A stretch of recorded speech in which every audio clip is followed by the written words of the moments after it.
My name is Maria Lanza. I work in the Mayor's Office of Neighborhood Services as the North End and West End Liaison. Tonight we are here for two proposals for an abutters meeting that's located at the address of 198 Hanover. I'd like to acknowledge we have a couple of elected officials in the room. State Representative Aaron Michaelwitz is here.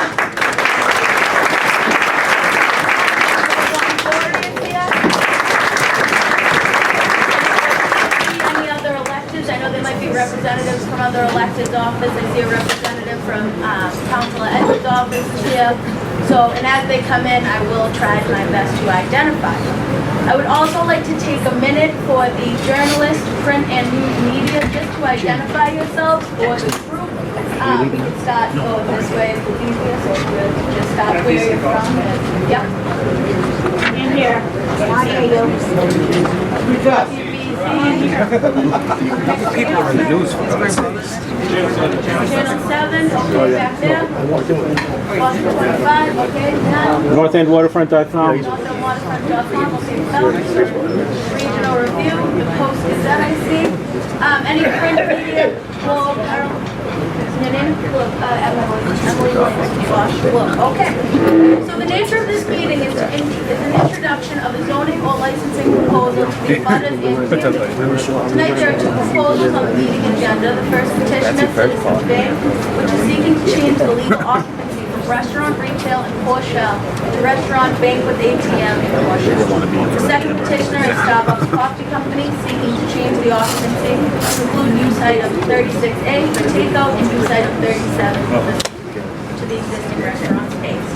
By way of background, the demolition and construction of the building located at 198 Hanover Street did go through Boston Planning and Development Design Review, as well as the Boston Landmarks Commission Article 85 community process back in 2017.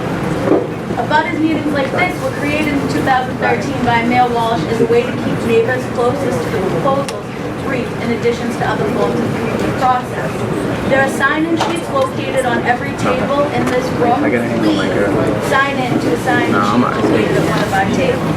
The sign-in sheets are not petitions to signify support or opposition to the project, but they're a way to help me stay in contact with you for the remainder of this community process. So it's vital that you sign in, that way I can communicate with you next steps going forward. If you don't near one now, there's a couple up here, so after the meeting, you can go and sign in. Like I said earlier, this is the first meeting in the community process for the proposals at 198 Hanover Street. These matters will also be heard at local neighborhood groups, the North End Waterfront Neighborhood Council, which is on Monday, July 9th, and the North End Waterfront Residents Association on Thursday, July 12th. Both of those meetings start at 7 p.m. here at the Nazaro Center. I also see Councilor Wu has joined us. Thank you, Councilor.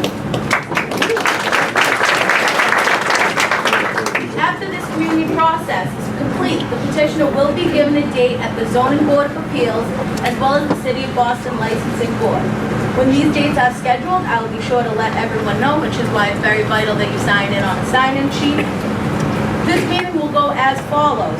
I will introduce the proponent, Charter Realty, for a brief presentation and description of the project. I will then open it up to abutters and community members for questions, comments, and concerns. If you wish to speak, please stand or raise your hand, and I will call upon you. And please state your name and address before addressing your comment. I understand that there are a lot of emotions and personalities in this room tonight. Please be sure to be respectful of one another.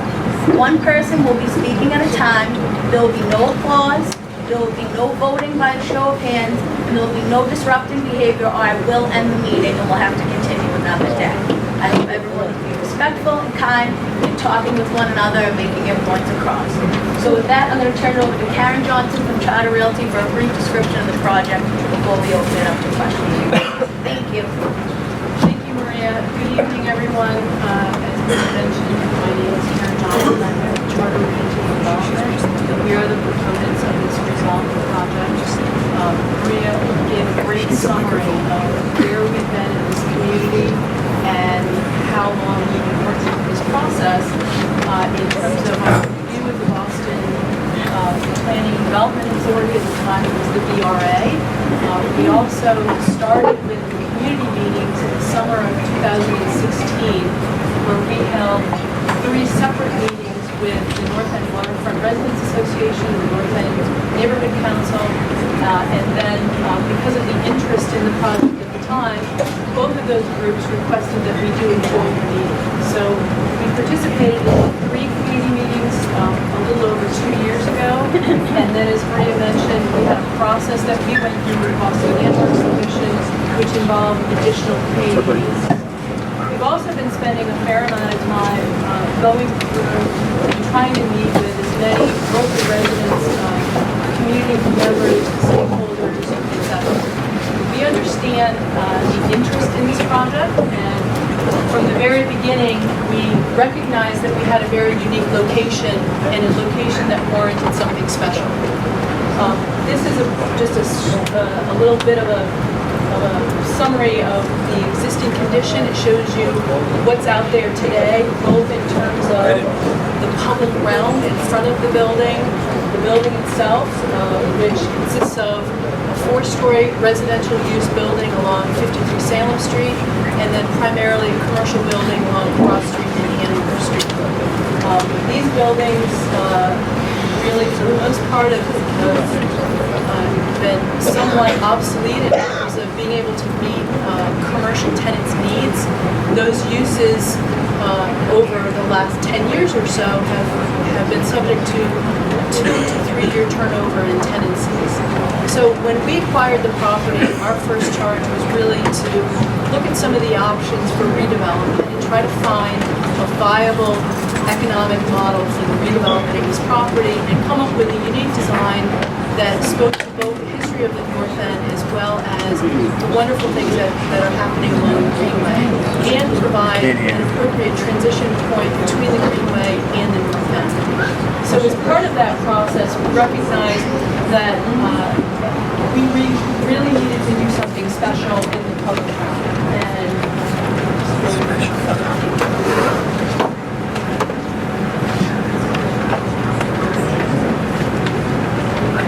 So in talking with community leaders, neighborhood residents, members of groups such as the North End Committee, other stakeholders, we were really charged with coming up with a special design for what we are calling the piazza on the Greenway. And this includes a number of things, as well as a proposed Italian heritage monument, which is a concept that we came up with a landscape architect, a sign designer, architect, and an architectural historian, which commemorates the Italian heritage of the North End. This concept is something that we generated, but in addition to that and proposed murals that identify the North End and create a welcoming North End feature, our proposal is to have an advisory group going forward, and we've been talking about this for a number of months, having an advisory group consisting of stakeholders in the neighborhood to come up with what is right for you. We have placeholders, we have ideas, but we want input, and that's something that will continue to take place over the next several months to a year until we're ready for construction in the piazza. In the interim, however, we received approval from the Public Improvement Commission in the City of Boston to relocate the Freedom Trail, move it more towards the center. As part of that process, the City of Boston suggested that that area be closed entirely to vehicles. You may know now that it's signed for emergency vehicles only. The proposal is to have a separate access point for emergency vehicles, but not have the large curb cut opening that's out there today, which encourages a lot of illegal loading activities, a lot of illegal parking activities. So this area will be closed entirely to vehicles and will be an opportunity for a pedestrian gathering space. This is exactly what was intended as part of the Greenway Overlay District, which is a zoning district which controls land uses on the ground level within this area. The goal of the Greenway Overlay District is to activate that public realm. And so as part of that process, we are proposing enhanced landscaping, outdoor seating, both public and for our proposed tenants, again, the relocation of the Freedom Trail, and in conjunction with Citizens Bank, the construction of a new Freedom Trail kiosk, which carries over the information that's currently on the facade of the building. We've been working with the Freedom Trail Commission and the Freedom Trail Foundation to to come up with an appropriate design for that. Again, we have a placeholder for the design, and we're continuing to work with the City of Boston and the Freedom Trail Foundation on the final design. But we've carried over the content of what's out there today. So that's in general what our concept is. This is a more of a detail on the proposed monument design. Again, something that we generated as a result of feedback from a number of interested stakeholders. It essentially identifies by line items important milestones for the Italian heritage in the North. And again, this is not something that we're suggesting is final, but is an idea and a concept that needs further input. So with that, I'd like to transition to talking specifically about Citizens Bank. They are there today with an ATM and have a presence on Hanover Street. The conditional use application that will be before the Zoning Board of Appeals is for a branch bank as well as an ATM. So most people are probably familiar with Citizens Bank. They've been in the neighborhood for almost 70 years. They've had a presence at this location for 10 years. But if there are any specific questions for Citizens Bank, we have representatives here today from the Citizens that can speak to those issues. Could you speak louder, please? There's a lot of people back there. Do we have any specific questions related to the Citizens Bank conditional use permit application, which is for an ATM as well as a branch? Please speak up so that all of us can hear what you're saying. Thank you. You need a mic. Yeah, the mic. Also, there's so many people there who There's a little more are room. standing. People want to come on in and Can we get some chairs? I mean, this is going to be a lengthy meeting. Can we move some chairs from there to there?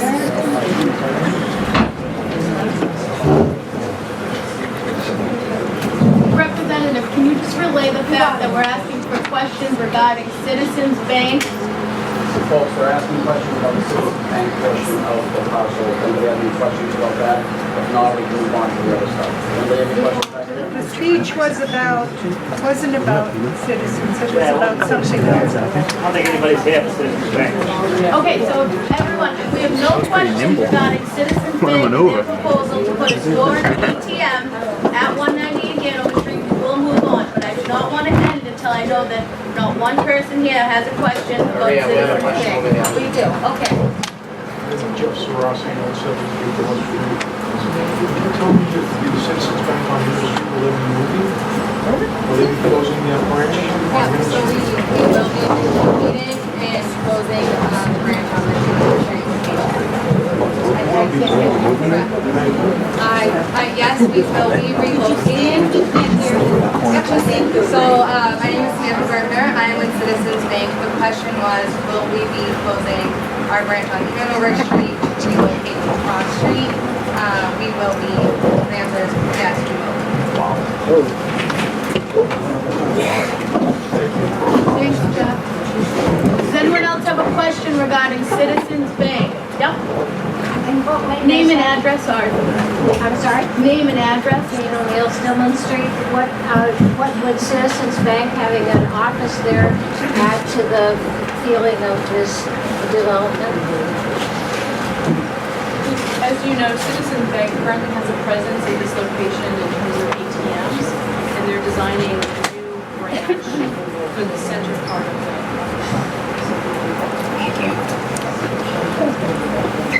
Citizens has been a long supporter of the Freedom Trail Foundation and installed over 10 years ago that existing informational board that appears on the facade today.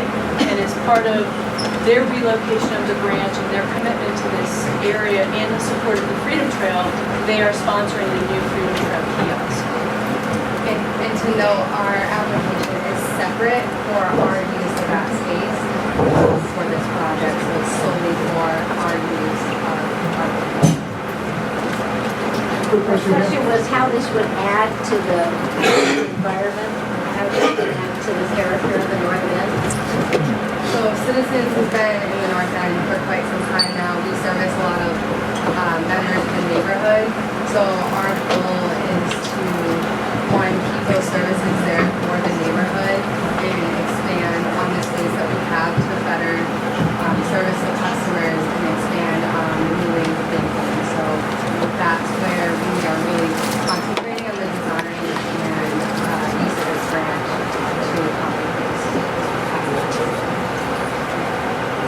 I think that if I may... George, name and address. George Mendoza, 4 Stone Place. If I may rephrase the lady's question, the whole idea is we're being pitched right now that this is going to be the entrance to the north end.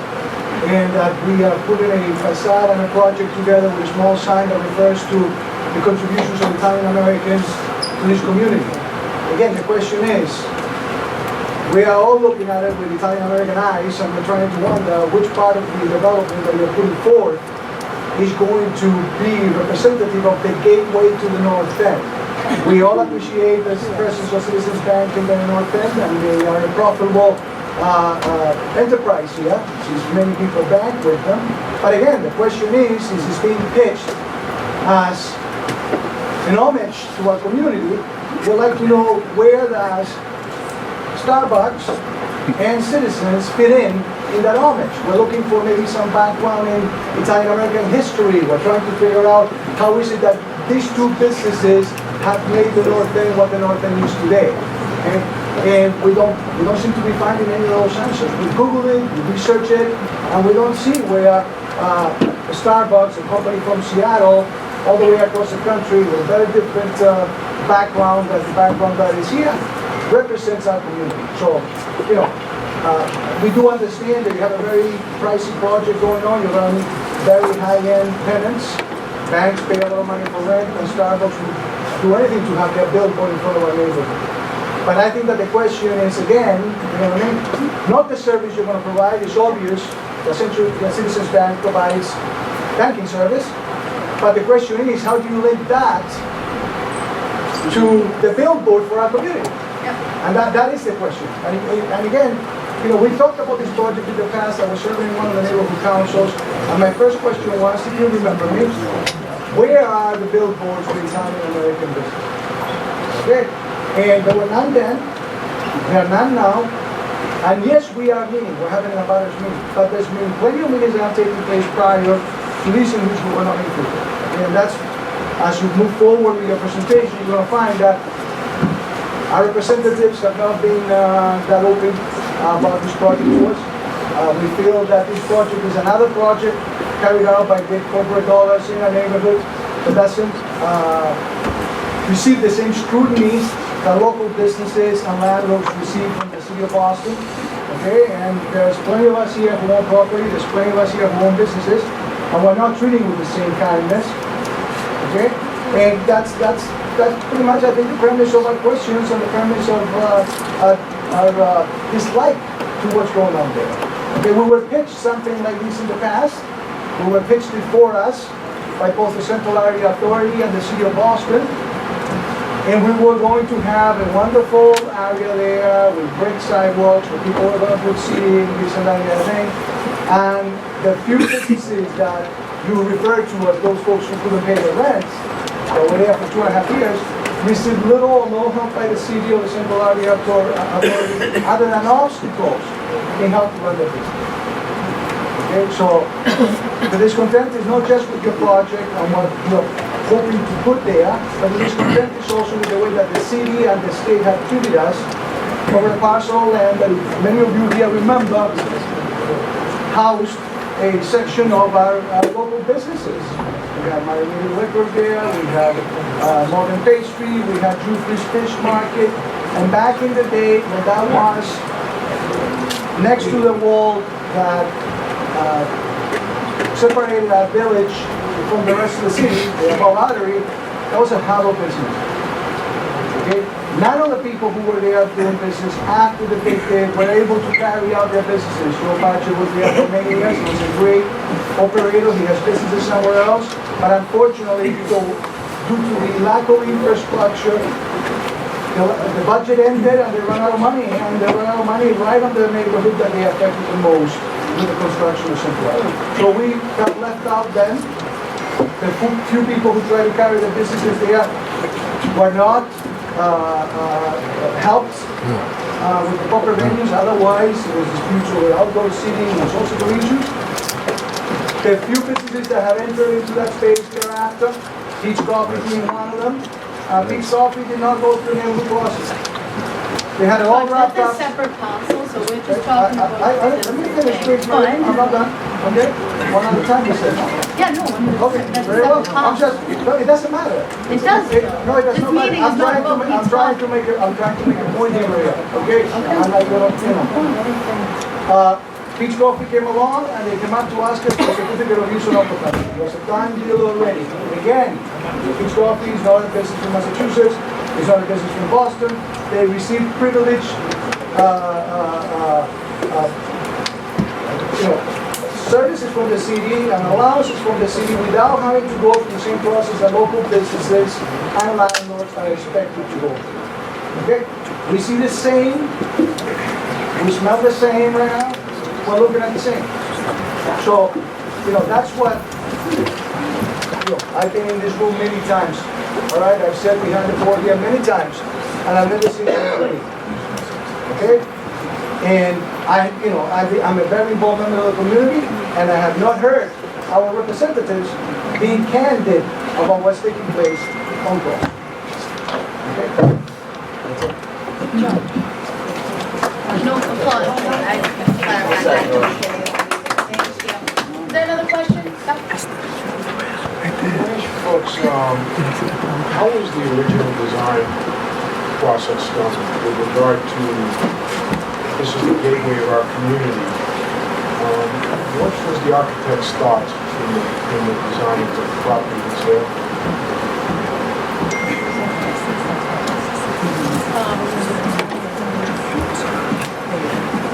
We went through an exhaustive process. We acquired the property in 2014. Speak up. We need a mic. You need to speak louder. There's a lot of people that So are very interested in what's going on, and they can't wait.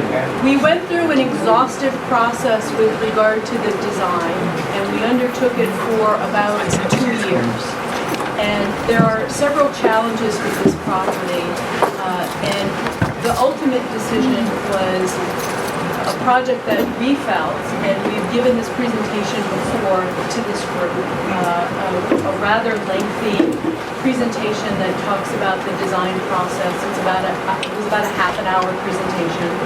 And we looked at massing, obviously, looked at allowable height, which in this zone is 55 feet. We looked at impact to the neighborhood, and we looked, frankly, at economic viability associated with redevelopment. And I wish that we had gotten some preferential treatment from the City of Boston, Mass DOT, Boston Water and Sewer, but we have not. We spent the last 2+ years permitting what is supposed to be compliant development project. And so we can talk a lot about the design of it. I think what we've tried to do is we've tried to come up with a concept that works for us, is financially viable, and is sensitive to the neighborhood. I acknowledge that not everyone in this room likes the design. What we tried to do instead is say, we are not presenting our building as the gateway to the north. Rather, our approach is to take what clearly has been, whether it's from the city, the state, whoever, a lost opportunity to do something interesting and creative with the piazza. And for that to be a true gateway to the north end. And that can take place in a number of different ways. It can take place with a suggested Italian heritage monument. It takes place with activation of the plaza by relocating the Freedom Trail farther away from the building, down the center of it. It takes place by removing vehicles from that area and concentrating it only on pedestrian activity. It takes place by having stakeholders involved in the process for how the ultimate programming works, and whether that's the chamber, a group of residents, the business association, whoever that is. It's an open process where we do want input and have solicited input from a number of people in the neighborhood. Is the outside seating room specifically for Starbucks? Because to be very honest with you, using the word piazza is insulting to me as an attack. Because it's not a piazza. Like I said at the beginning of this meeting, guys, guys, there will be no applause. If you'd like to applaud, you can applaud at the end, but if everybody But it claps, really we'll isn't be a- here all night. excuse me. Thank So you. what I, It's not a piazza. to your point, there is a portion of the frontage off of our building that we are proposing for outdoor seating for our tenants, including Starbucks and including what we hope is a locally operated restaurant in a third space that is yet to be leased. The balance of the area is open to whatever programming this community thinks is most Can you appropriate. tell me what that proportion would be? It's 2/3 of it, easily. Well, you know the bank is not gonna have an outside seating area. I would assume you're not gonna be servicing customers outside, are you? In the narrowest part of it, it's about 50 feet, which the narrower part is on Hanover Street. And that's Yeah, not in to depth. bring up history, and this has nothing to do with you directly, but we had this discussion of piazzas back when they built the green space, if everybody remembers. I remember. Yes, we do. So we've gone through this exercise already. And it's great for you to schmooze this community, specifically the Italian community, with a heritage plaque, or you calling it a piazza, when in reality, it's going to have outdoor seating for Starbucks and possibly a restaurant, which may not be from anybody in the neighborhood. And it's going to have public seating as well, which you have a park literally 50 yards away, which has plenty of public seating. We don't really need more public seating in that area. We really don't. And you mentioned earlier also, you're taking away loading and unloading. I would like you to, on a Monday or Tuesday, or Wednesday or Thursday, walk down Hanover Street, and you'll have over 90 restaurants in this neighborhood. You have retail establishments. I'd like you to walk down the street and see the amount of loading zones that we have available today, with 40-foot trailers from Cisco, Burke Distributing Company, a beer company, as well as seafood companies, meat companies. We don't have enough loading facilities now, as well as the fact that residents lose parking spaces. So, Just as a point of clarification though, we are not removing any loading spaces. I said earlier that you were not... We are not removing loading spaces. We share over here. There's I thought you said earlier that there was a that loading space. area is sometimes subject to illegal loading. It's signed today as emergency vehicles only. We're closing that curb cut, and that creates an opportunity for additional loading spaces on Cross Street, because there will no longer be a curb cut there.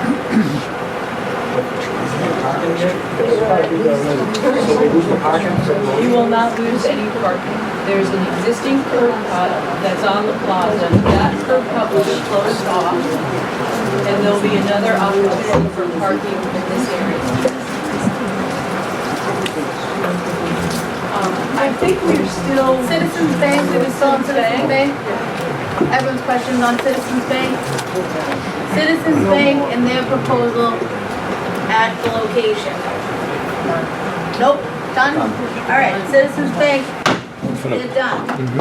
We'll now open it for the next business being proposed at the location, which I'll turn it over to Dan Toscano for a brief presentation, and then we'll do questions, comments, and concerns.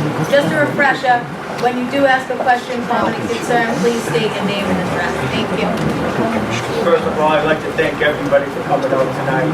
As a lifelong resident of the neighborhood, it's great to see a crowd talk about these issues, especially the issues that affect our livelihood. To introduce myself to some folks that may not know me, my name is William Toscano. I'm an attorney. Our office is located at 15 Broad Street, Boston, Mass. I'm Drayton Toscano, LLP. My immediate right is Kurt Fletcher, attorney at law, working with him on this project. My immediate left is Irene Haley, who's the regional director of Starbucks. As Karen had mentioned, Starbucks is looking to go into one of the locations. There are 3 commercial spots at this location. There are 3 commercial spaces at this location. Starbucks is looking to go into one of the locations which is closest to Hanover Street. So the corner of Hanover Street and towards where maybe Amy's Nails is right now. Approximately 2,600 square feet of space, which is going to be on the first floor and on the mezzanine level. In the basement, there's a use of the basement for storage and prep area for about 1,000 to 3,500 square feet of space. The seating capacity is going to be about 88 capacity, 88 seats. There'll be seating on the first floor, counter service, and in the mezzanine level, there'll be seating on the second floor, as well as public restrooms for double service for the Freedom Trail. And we know, living in this neighborhood, that the Freedom Trail has not had public restrooms, so we will provide public restrooms for the Freedom Trail.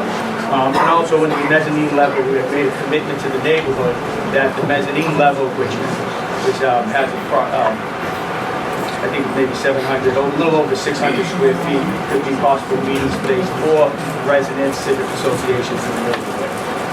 So what we're seeking is the restaurant use is an allowable use. This is in the Greenway Overlay District. Restaurant is allowable. So what we are seeking is simply a takeout. As Maria had said earlier, it's a use item 36, which is strictly for takeout. It's what's called as a conditional use. We also need a common vicular license, which most people may know as a CV license, which will be applied for at some other time with the Boston Licensing Board. Conditional use. What are the criteria for conditional use? We had a meeting the other night. There were some questions on what the criteria is, what the Board of Appeals is going to look for. So first thing, is the site an appropriate location? I think Karen had gone through pretty clearly the number of establishments that have already been there and operated. There's been numerous restaurants there. There's been numerous takeout locations approved by the City of Boston. I think the City of Boston has already determined, based on past history of the establishments that are there, that is an appropriate site for a takeout use. So that's one of the criteria. The second criteria we'll look at is really, will it adversely affect the neighborhood? We look at this particular area, and when we talked about the gateway to the neighborhood, for the last number of years, it's really been an eyesore. There's been some businesses that are not able to sustain itself. There's been homeless people over there. There's been a lot of trash. And it's really what we call the gateway to the North End. We believe that Starbucks will be able to be a viable tenant at this location and prove to be a valuable asset to the neighborhood, just like they've proven to be a valuable asset at their location at 2 Atlantic Ave. So it will be a viable tenant. You won't have to worry about after a year whether they're going to close down. For the last several years, we've seen the location at the corner of Salem Street and Cross Street with the old bread and butter. They've been closed for many years. It's been open space. It's been an eyesore to the neighborhood. We have the juicery, we have Amy Nails.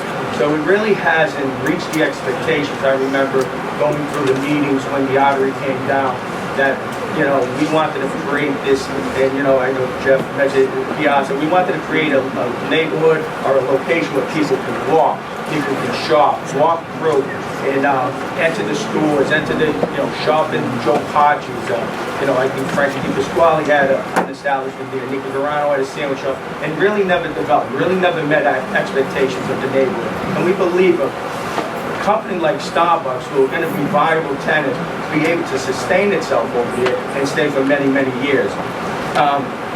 You look at also safety issues. Now in that area, it's been dirty, there's been homeless people, it's been dark. I think having viable businesses such as Starbucks create some lighting, make it a little bit more safe for our neighborhood. And one of the opponents at one of the meetings the other night that said it nicely. Starbucks is not going to hurt any of the businesses that have been here in the neighborhood for 50 or so years even more. And this studies to show it doesn't hurt any neighborhoods. The North End has withstand many chains here in the neighborhood. Right around the corner on Salem Street, where we have Pete's Coffee right there, right around the corner, for those of you who may remember, we had a Dunkin' Donuts there for a number of years. If it wasn't for a fire, if it wasn't destroyed by a fire, it would have probably still been there. We had a Dunkin' Donuts on Commercial Street and down in Bay State Lobster. though looking around the rooms, there's probably not too many people that remember that. I know Mary Ann. So, we had a Dunkin' Donuts. We have numerous chains. We've had Kingsbury. We have 1-800-Flowers. We have a CVS.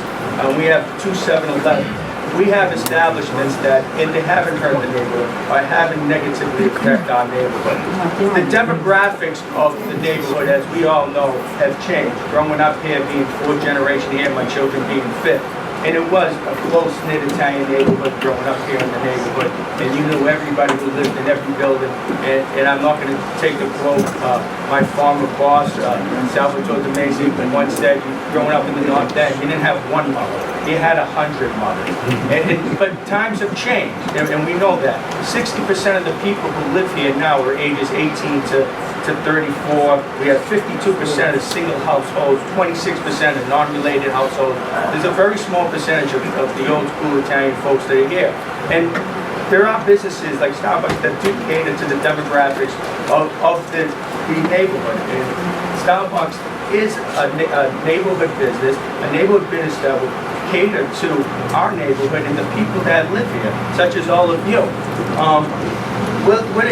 We talked about the parking. There won't be any parking, so will it cause a safety, or one of the other things will be a serious hazard to the safety of traffic, motor vehicles, or pedestrians. Certainly not going to increase any more foot traffic than it already has. We're going to eliminate the parking, so it's going to be a piazza where people can walk and enjoy the outdoor seating. Starbucks is not a destination location. Does that not mean that tourists are not going to walk in there? 3.2 million people walk the Freedom Trail each year in the neighborhood and come by that location. I'm sure they're going to do well and do well. But this is a neighborhood business. It's not a destination location. You go down to Atlantic Ave, it's filled with people, young professionals, working, families that go in there. It's right for families to live. My daughter goes there on a regular basis, and it's for all ages. Will it be a nuisance? I mean, there's no liquor. It's different from many of the other cafes. There's no liquor. There's no loud music. It's going to close at a reasonable hour. And it's like I said, it's a neighborhood establishment. With all that said, I'll turn it over to Irene, talk about a few other things, tell you a little bit more about Starbucks as a company, and then happy to answer any questions. Thank you. Thanks. Hi, my name is Irene Haley, and I'm here representing Starbucks Coffee Company. I am local. I was born in Lawrence, and I grew up in Salem, New Hampshire. One of the things that I think I do want you to know that there's Starbucks across Boston. And one of the things I think that makes all the Starbucks different is the people that work there and the people from the community. And you have an opportunity to make this your Starbucks if we get your support to be in the area. We are a big company, and I know that's polarizing and can cause sometimes some folks really don't want to see that in some neighborhoods. But I think one of the things that we can do is we do have the resources to support the people who work for us. So we have benefits package that not only includes 401k, it includes a stock plan, it includes a 4-year graduate degree. If you go to school online at ASU, this is a free degree, a 4-year degree. It includes things as basic as a Spotify account, and it includes things as significant as sick time and parental leave for non-work parents and work parents. We also support farmers and do our best to be good citizens wherever we go. So I'm here to understand more what your questions are, do my best to answer them, and I hope I'm here to listen. All right. Got a question. I'm probably going to move from left to right because I'm right-handed. So I will start right there. Yep. Maybe some of you guys know me. I'm John Piccolo, I'm the owner of Modern Bay Street, 261, 263 units. I actually laugh when some of you guys say, well, we've been here for 10 years, we've been here for 40 years. Well, my family's been in the North End for 85 years. We're part of the North End, we've always been part of it. Okay, I support this North End.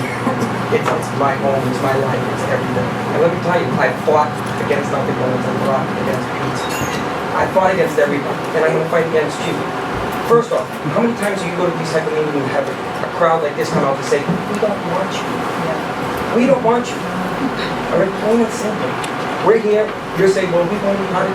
They're telling you, it's not a good fit. All right? Your business does not affect my business needs. Matter of fact, we don't have the same customers.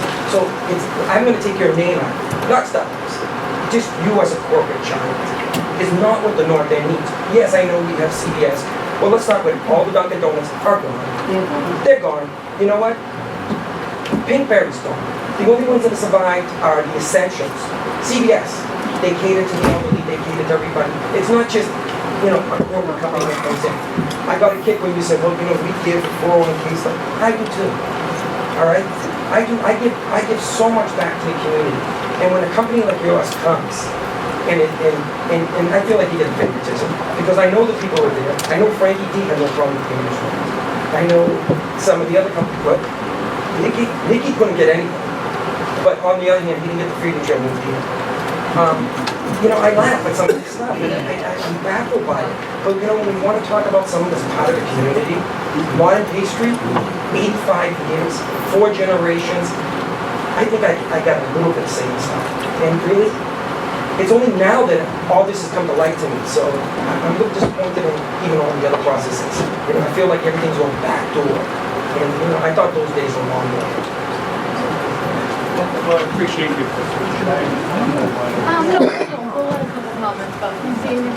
Hi, I'm Damian Bauer. I run a couple of restaurants and businesses here.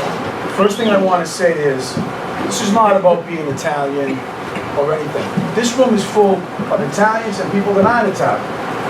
And they're here because they love the North End. This is about loving the North End.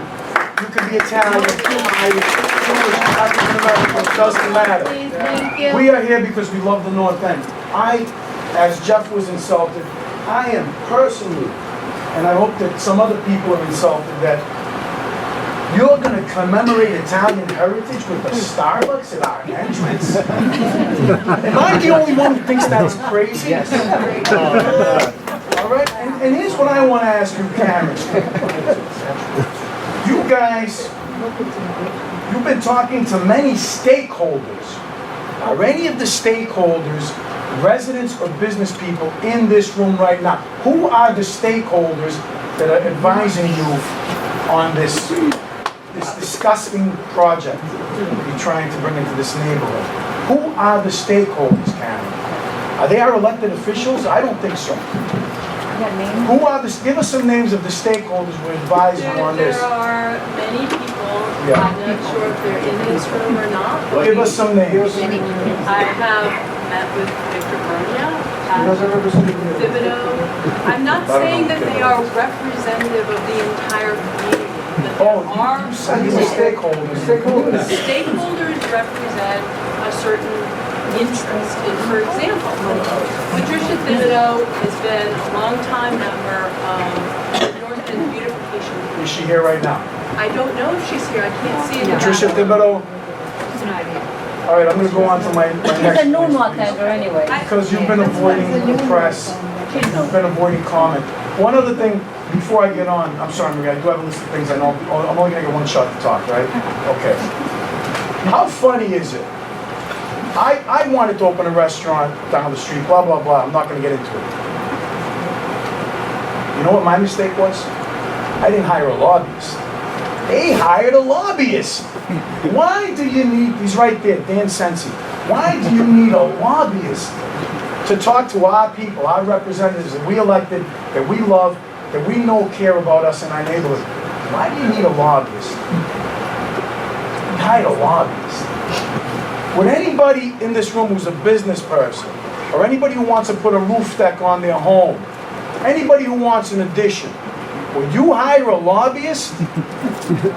No. That's what happens when big money corporations are led into these neighborhoods. We have a historical neighborhood. Never mind Italian. It is Little Italy. And a lot of people in this room are not Italian, but they moved to this neighborhood because they liked our way of life. They love our culture. They love our restaurants. They love that they can walk in this neighborhood at 3 in the morning and they know that someone is watching out for them. We have hardworking people, business owners that sweep in front of their restaurants, clean their windows. We have accountable people every day. I tell you what, if I have to give any of my staff sensitivity training like you people have to do, it would not be working. We were born with sensitivity training by our parents. If we disrespected anyone, if we got out of hand, we got whacked in the head.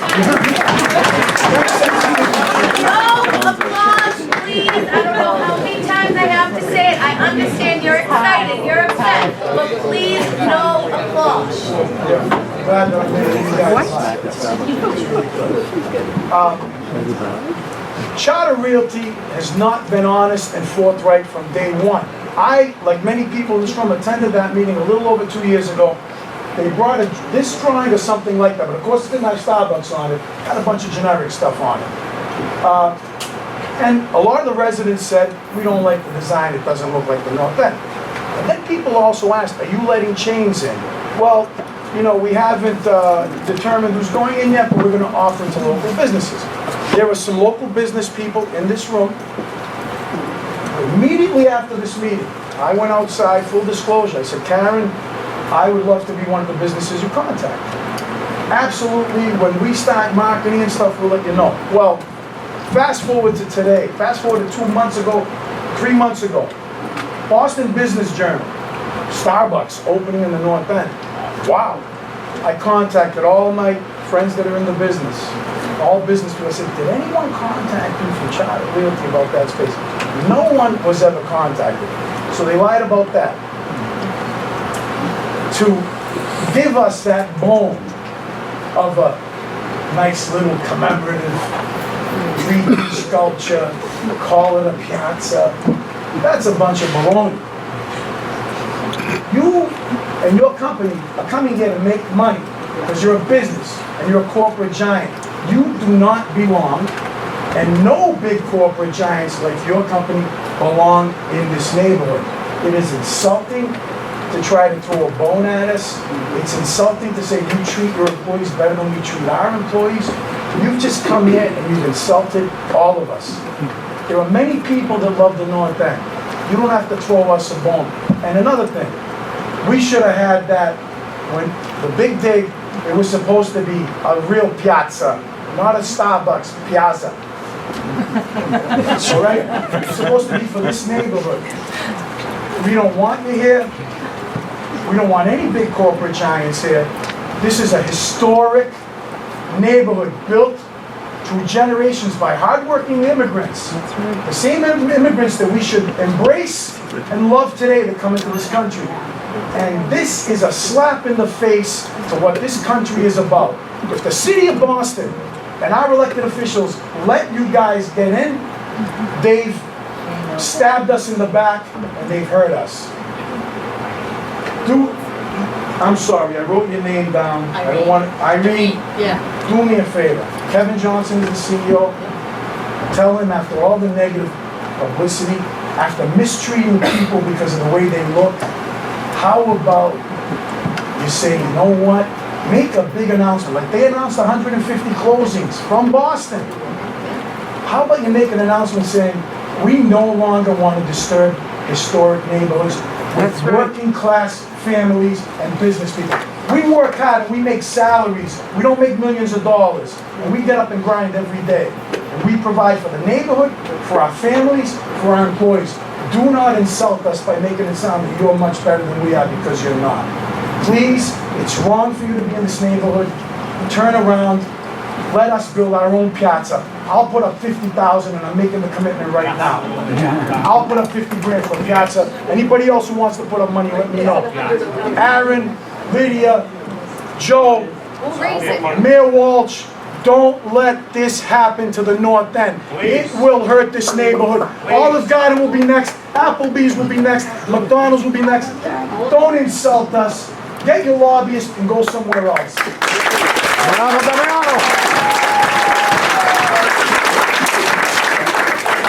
just have to interrupt one more time because I asked for one thing at the beginning of this meeting. Please, no applause. And since we have applauded again and again and again, the next time, the group will clap. Now, at the end of the meeting, you guys can clap for 20 minutes. I'll go home, but you guys can stay here and clap. But until the end of the meeting, please no applause. Thank you. George Mendoza, Forest Stillman Place. You just said that your company pays 401k, higher wages than we all do. You pay higher rent too. Yeah. You all set the standard for the rents in the North End for all businesses. So it's got a lot more of an impact than you really speak of. But your company's doing so well. Why are you guys closing 150 occasions? And what are you telling those folks in those neighborhoods? Are you going over to a meeting like this and apologizing for them for having meddled in their community and abandoned them? Because that's very much what could happen here. The other one too, folks. For all of us who run business in the North End, okay, we keep a very high standard. We do, and we are flooded with visitors constantly. We have worked through the 70s, the 80s, the 90s, busing. Times in history when nobody wanted to come here. We were doing our business, we were keeping our streets clean, we were drawing crowds. Now these folks realize that we are a magnet for business, and they want to take a part of it. They want to be that sieve that waits for them at the beginning of Hanover Street and takes a little bit of their business. Danny here is talking out of two sides of his mouth. Oh, they're not here to compete with you guys, but the demographic of 18 to 34 are going to go and buy their coffee. They're not going to go longer to the coffee shops in the area. So which one is it? Okay, which one is it? All right, and again, don't get me wrong. Starbucks belongs in Seattle. It belongs in the malls. It belongs maybe on little exits in the highway. It does not belong on Hanover Street. And it doesn't belong on Hanover Street for a reason, for a series of reasons. One of them that I find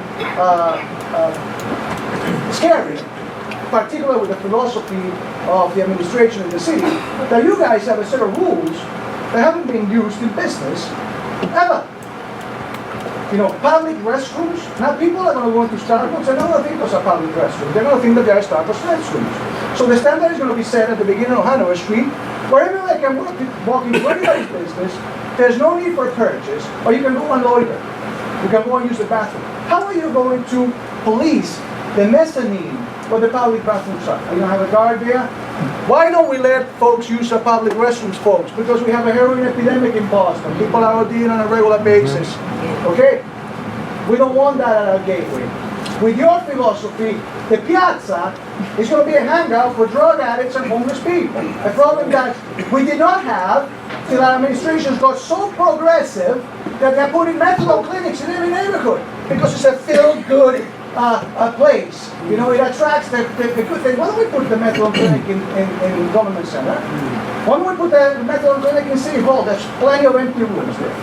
Okay? And the same token, do we want that to be the embassy in the North End for every heroin addict? For every criminal? We're not interested. Okay? And again, you say that you're a company that has money. You guys can pay the rent.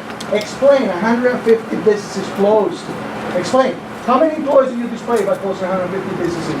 Nobody? You kept them employed? You're sending them paychecks anyway? How many people do you employ per branch? 150 branches, 15 people a branch. That's 1,500 people are employed. Okay, so you want, and the other one too, folks, for all of you who run businesses here, you know what the 401ks, the special hourly wages, the Spotify accounts are going to do? They're going to compete with your employment base. Okay, where are they going to hire from, guys? From the local coffee shops. Where are they going to hire from, guys? From the local kitchens, from the local restaurants. Okay, that's what they're going to be tapping into. They don't tell you the same token that the farmers market down the street did. They opened up a farmers market with $32 million of taxpayers backing our money to compete with us, as they were putting signs to point all the consumers that are coming to the North End to shop at our vegetable stores, our delis, our butcher shops, to go to the farmer market and buy $40 steaks. This is the same thing. This is the same thing. If the administration was so interested in the great work for the community, they would have spoke years ago. Okay? If the administration was so interested, you know, funny guys, anybody notice that coffee with the mayor was canceled today? It was canceled today for bad weather, folks. And you know why it was canceled for bad weather? Because the mayor doesn't go to any of the local coffee shops for coffee. Because together with 8, 9 people, he could have done it at Double Sport, he could have done it at Graffiti, he could have done it anywhere else. But no, it's got to be at the park, far away from everyone. Where does the mayor get his coffee for these events? Dunkin' Donuts. Dunkin' Donuts from where? From the North End? You're coming to meet in the North End, you're bringing coffee from somewhere else. You can't buy coffee from one of the local. The mayor cannot buy coffee from a local business? The mayor can meet and sponsor, I'm asking you a simple question. I'm telling you. The mayor can sponsor a local business. We got coffee shops here. Coffee with the mayor is in a park with coffee brought from outside of the neighborhood. If you want to know what how the administration feels about local businesses. Okay? That's simple. It's that simple. And you know why they hire a lobbyist? You know why they hire a lobbyist? A lobbyist is the link between them and the pockets of our politicians, folks. Period. Okay? And if they don't like it, the moment they're addressed by a lobbyist, they should come and talk to us first. Because we elected them. We make many of the careers of the folks who are here today, all right, were started by us and by our support. But mind you, when a lobbyist shows up with deeper pockets, they forget who elected them. Okay? So George, do you want your questions answered? I like my questions answered. I want to know how many people you laid off. Yeah. I want to know why you closed those businesses. Sure, so we're planning, so every year, on average, Starbucks, out of our over 8,000 stores, about 50, we don't renew a lease, or we close. Sometimes your malls, sometimes the businesses change. So, just about every time, the first thing we do is we have other Starbucks. People get to work in other locations if they want to stay and work with us. Some don't, some go do something else. What is location? What are they? I don't have a list. I have the same information you do. They would normally close 50, this year we're closing 150. Can you define also- underperforming inner city locations? Because that's the quote I read. Underperforming inner city locations. So tell me what an underperforming, give me a downtown Cleveland. That was Kevin's quote? That was Kevin's quote. Yeah. Underperforming inner city locations. That's Kevin's quote. It's an Maybe underperforming. they don't like being in certain areas, huh? No, that's nothing to do That's with how that. I interpret it. Okay, well, I just want to say one more thing. We're also opening though another 400 locations. Kevin said that too, so another 400. Hey, another 3 within half an hour, we're 13. So that's basically how we do it. Okay, we're gonna hear from some new people. Teresa Sapienza, I'm at 525 Lewis Wharf, here in North End. This is to Starbucks. All I ever see are beautiful advertisements who say, we worry about the sustainability of coffee growers. Why not worry about the sustainability and the economic fabric of the North End and the livelihood of our neighbors? There are so many people here that have given their blood, sweat, and tears to maintain this. What it is, it's a historic area. It's like a museum. And you are defacing it by putting that type of a building here. A piazza? Give me a break. Why don't we just go paint eyebrows on the Mona Lisa? This is a disgrace, and it's disrespectful to anybody who lives here. To have something like that come in, and then you decide, hey, it didn't work, so let's close it. Why, we'll make it a laundromat. I don't know what to tell you. But it is, when you think about your publicity and talking about sustainability of coffee, how about sustainability of human beings, their livelihood, and one of the last living museums that we have here in this country? Thank you.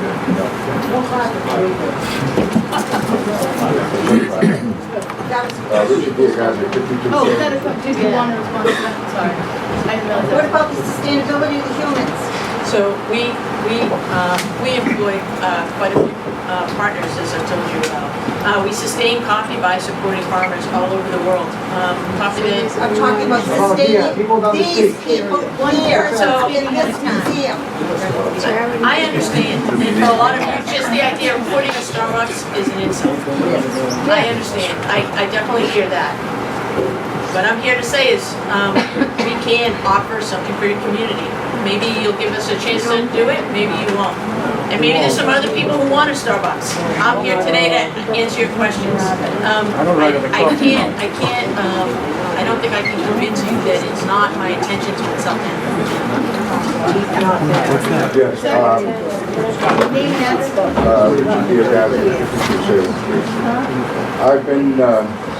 I've been coming to the North End. I'm 74 years old. I've been coming to the North End since a child. My father came here in 1917, and the North End was a center. Even though we didn't live in town, we lived in Watertown. used to come here all the time and on the weekends. And it's a very, very special place. When I travel around the world, and I do travel a lot, people say that Little Italy in Boston is the best one in the world. It has maintained its character, the small businesses that are here, the coffee shops, the restaurants. There's nowhere in this country you can go down the street and every doorway is a hospitality place. And I was a real estate developer and I did a lot of work in Boston, and I owned a lot of property in Boston, in Charlestown and Beacon Hill. And every time I wanted to paint, I had to go through a historical commission to get permission to make sure that everything that I did was exactly in tune with the neighborhood. And I'm looking at this design and I'm saying, what architect came up with that to be able to be even close to what this community looks like? It doesn't look like the community. Whether it's Starbucks or it's Dunkin' Donuts or whoever, the building design, and I don't understand how the Historical Commission, if they were involved, would approve such a eyesore. An eyesore. And it's an eyesore for the community as the gateway to the north end. The first thing you see, look at it, look at the picture. I'm watching the news and television. That's the first thing you see. Why can't it be more designed, more in tune with what the neighborhood looks like? Doesn't make any sense. Thank you. So is it a question, did you want a response from the developer, or? Yeah, what kind of, they Well, so said they today we're worked not in talking about the design. they said they worked on the design for 2 years. Who did they consult with? I mean, it looks like something that you'd see in a new mall. They consulted with stakeholders in the North End, none of which are here today. Local stakeholders.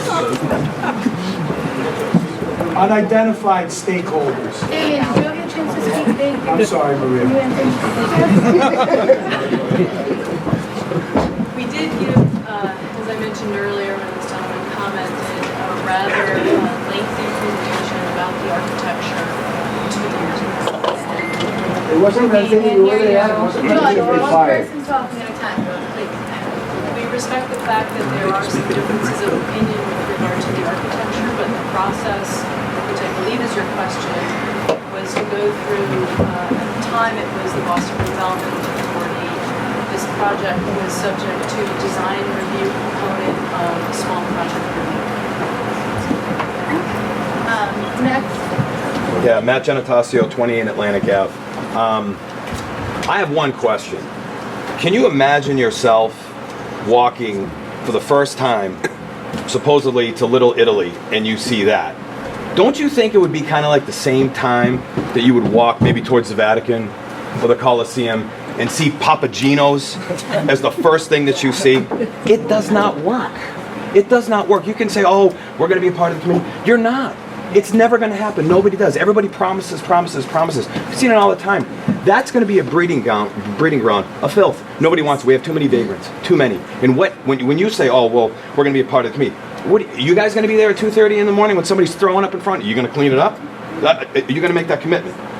We do take care of our property. Yeah, we do clean up. Well, okay, the property, but define property. I mean, we've heard this all the time. We've heard this all the time. What are you going to do when people are sleeping in front? Are you guys going to come? And I always ask too. Any one of you guys would want that in front of your house? This is our front yard and our backyard. And unfortunately, everybody takes this for granted around here. And honestly, it does not fit. It does not fit. You can say all of what you want. It will all be broken promises, and I guarantee it. Guarantee it. Yeah. I've heard a lot of people speaking Name and tonight. address. My name is Philip Malone. I live in Hull, but I grew up in the North End. I lived there in the 70s. My father was born here. My grandfather lived here. My sister still lives here. I want to address the ambience of the North End. People are talking about money, how much they're going to lose. It's not about money. It's about keeping the North End's ambience to stay Italian. That design, I'm an artist. I mean, it's a piece of glass. It's the cheapest material on earth to use. So it isn't just that, which should be more Italian. It also, Starbucks just doesn't seem to sound Italian. How can that be the doorway to the North End with a yuppie company sitting there and keeping the image? I Googled the Italian section of Providence to see if there was a Starbucks. None. They kept them out. Go to Chinatown. There's no Starbucks in Chinatown. They're our neighbors. They're trying to keep their ambience and culture. People come here to feel the culture, see the culture, smell the culture, and eat the culture. Starbucks does not belong in our doorway. Maria, what about this side, Maria? You never been this side yet? Yeah, but I just want to make sure I I got know, but everyone. you stay on that side. You're gonna be here all night.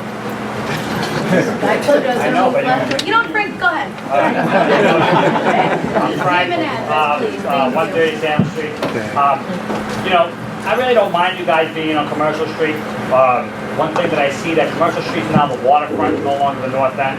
I heard you guys call that area now the Greenway District, so we're probably going to lose that too. So it's probably not going to be the North End anymore, that area that we have in the front. Has it been an eyesore? Yeah, for the last few years that you guys control it. All right, because you guys have been into it. The businesses that failed, a lot of businesses failed. One of the gentlemen that had a business there, I think right now he's taking his private jet somewhere, to enjoy his, the rest of his weekend. So, he did fail, but, that's what happens in businesses. It's something that I don't want there. I think it's an ugly setup, and it is in the front of the entrance of the neighborhood. You guys say you're going to keep the place safe, but at the same time you're saying you're going to close it early. I don't think, I think I could agree with my brother, the bathrooms are going to be used for heroin addicts, but they're public bathrooms, so there's nobody going to be there saying who can and who can't go in it. And I don't think anybody here who is a business owner is actually afraid of losing business. I think that we're afraid of losing a little ambiance that we created, because on Hanover Street there's 5 coffee shops.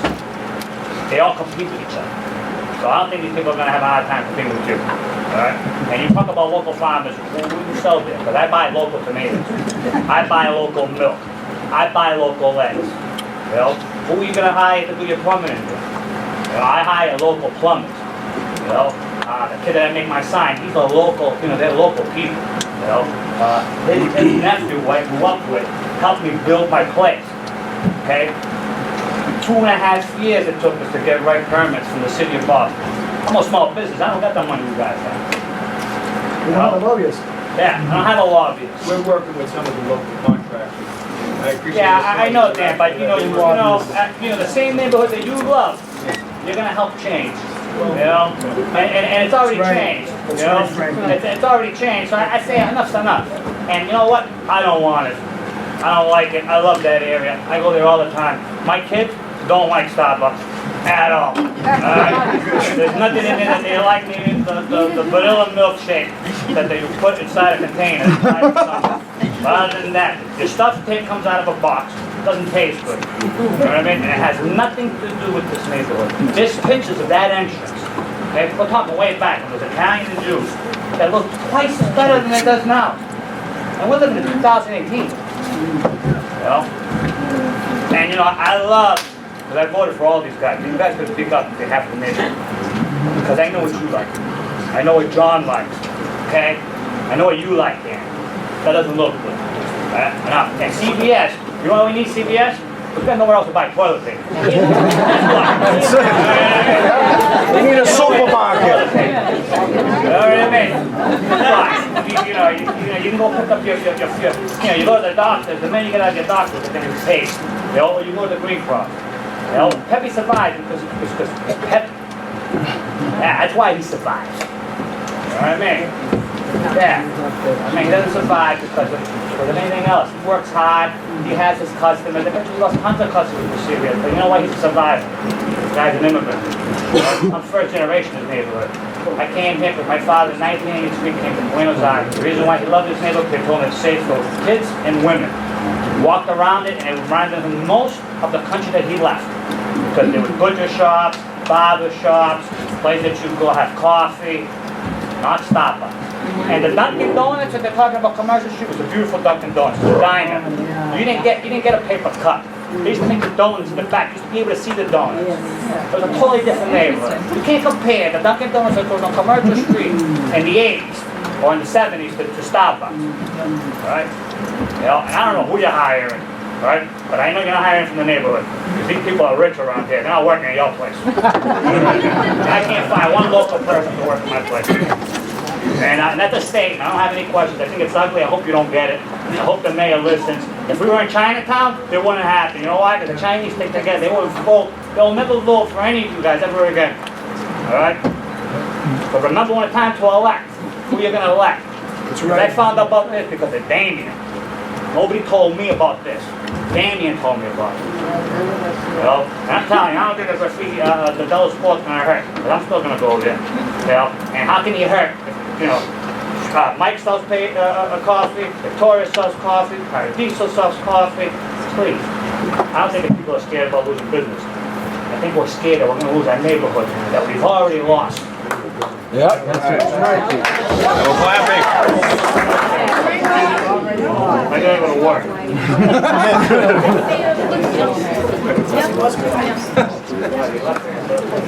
The North End is a gem in the city of Boston. The North End is a gem in the city of Boston. I don't know what the city is thinking when they want to put in a branch bank, a national chain. What does this do for the North End or the city? Ma'am, just to clarify, the city is not proposing these two projects. The city has It's private property. This developer and... No, so the developer is on their property. So we're conducting this meeting, we are not proposing these two projects, just to clarify. Thank So you. they're not approved yet, Starbucks, is that what I'm What, understanding? nothing is approved, this is the first meeting, I mean, I Okay, said it but we earlier. can this is the stop first them, we can meeting. stop Starbucks. We can stop them. My name is Calvin Wall, and I live at 16 Union Street here. When I was a little boy, I was born in Waltham, and my mother and father came over from Italy, from Sicily. And we used to come into Boston, take the train, and come into Boston to go shopping at the markets. You'd be carrying your little leather bag there. You go on to the different stores that you could buy different things, pork, chicken, and so forth. You walk into the stores. And at the end of shopping, there was a few dollars left over, possibly buy a couple of pieces of pastry and take it home. I fell in love with the North End as a little boy. And not so much because I was Italian, but there was something here that I didn't see in Waltham, or Newton, or any other place. I never realized that sometime in my lifetime I was going to be living here. I've been here almost 60 years now. I married a wonderful woman that was born on Unity Street, right in my building. Dolores. I love that woman. Now, go back a couple of years back, and Dunkin' Donuts wanted to put a place down here on Hanover Street. And they kept saying, well, you know, don't worry about people double parking outside. We're going to have a sweeper out there. A lot of people were looking around saying, what the hell is a sweeper? Somebody going to go out there and sweep the sidewalk? No, a sweeper was that they were going to send some young kid or a young girl and tell somebody, you can't park out there. And I said, how long is it going to be before somebody gets out of a car and comes over there and we have a big accident? We don't want Dunkin' Donuts here. We fought for it, and we got it out of here. Now I listen to you as an attorney, and I know you want to get a client because you've got to get paid. But let's Hold on. not make a personal attack, that's absolutely It's not a not personal true. attack, Okay, it's not a I think it personal is. attack. I think it is. It's not a personal attack. That's unfair. I listen to you, now listen to me. That's unfair, I'm telling you. That's a little unfair. Well, you know, life is short. Yeah.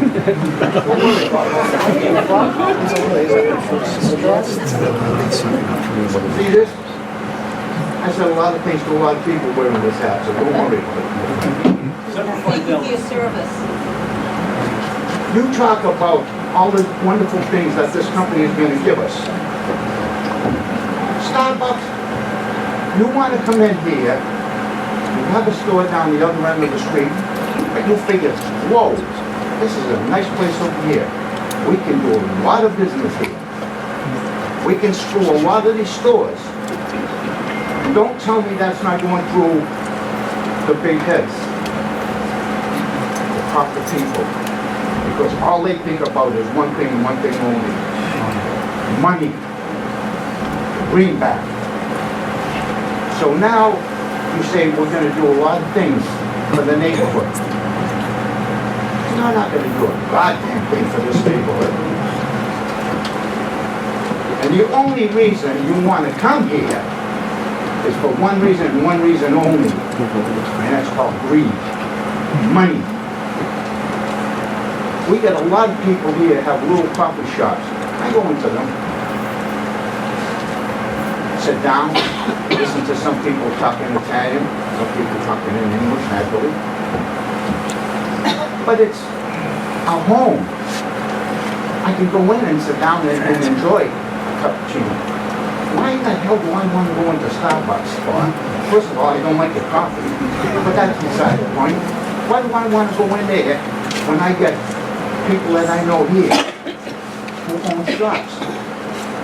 Why should I take my few dollars that I'm going to spend with there and give it to you people for? You're going to take care of some of your people that you're going to give them all kind of things such as good money, school, business, whatever. But the amount of people you're going to have in that working there, they're not talking about hundreds and hundreds of people. They're talking about a very small amount of people. What is that going to do for this neighborhood? Nothing. You're talking about food? You don't buy from us. Why in the world does your company want to come here? When you see here, all these people here, they hate it. They don't want you here. The best thing that your company can do is listen to you, and listen to you very closely. And refrain from coming here.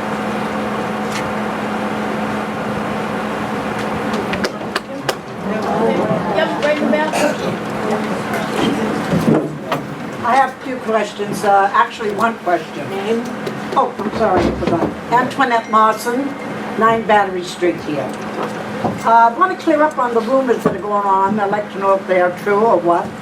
Now, first of all, you said if the tourist comes in, they can go to the ladies' room, they can go to the men's room, correct?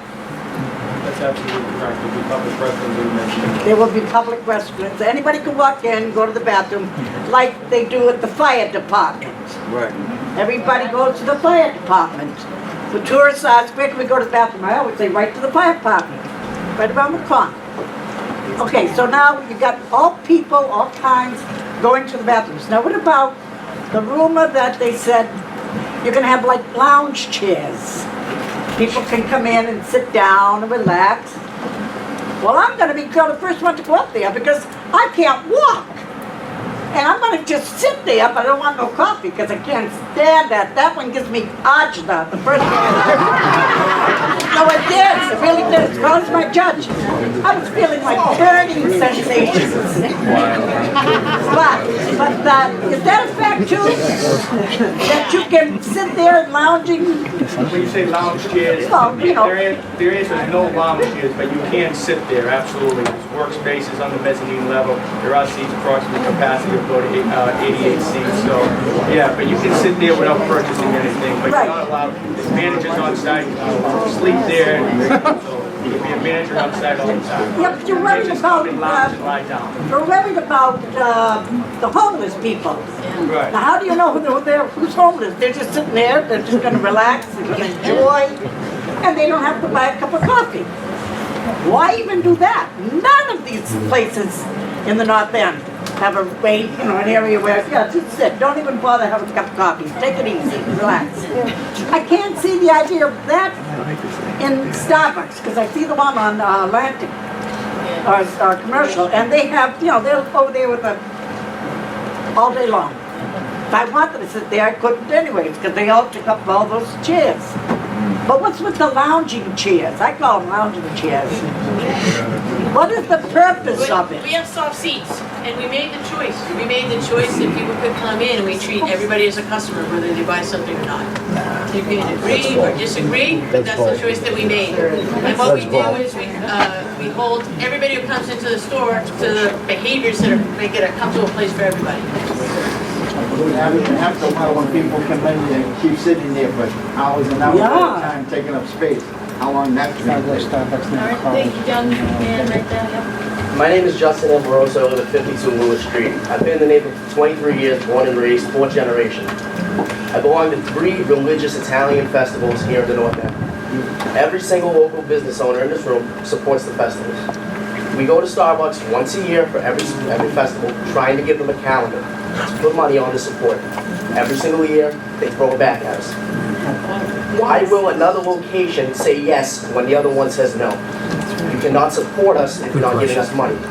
Festivals drive tourism, tourism drives money. Where is the support that you're claiming you're going to give us? Because we haven't gotten it already. Yeah. This is my area. If I see your proposal, I'd like to talk to you I about hand a it. calendar every year. Is that not a proposal for help? Have you seen a proposal? I didn't see it. Well, somebody from the company's already. Yeah, so So that's an indication. I've got my card. Right? Thank you.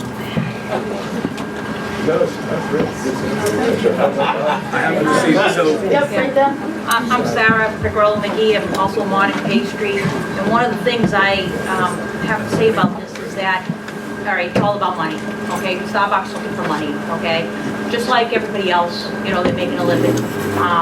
And Starbucks has the ability to buy at a lot cheaper price, okay, because the volume is there. So that, in essence, will take a little bit of business away from us, okay? But that's fine, okay? I think the biggest problem here is the short term, you're gonna make your money, but in the long term, you're gonna lose the North End, okay? And so right now, the North End generates X amount of dollars through tourism, okay? People come to the North End because of the ambience that people are talking about here. But once you start allowing a Starbucks or Walmart or, I don't know, add another, large chain store, people aren't coming. They're not going to come because now the North End is like every other place, okay, in the United States. There's no reason to come here anymore, all right? You lost New York, you lost California. So once you start bringing big business into a small historical society or neighborhood, okay, once you start bringing that in, you lose it. So right now, everybody's going to make some money. Well, guess what? 10 years from now, there is no more North End, okay? And then what does the city do? Because tourism isn't coming in, people aren't flocking here, all right?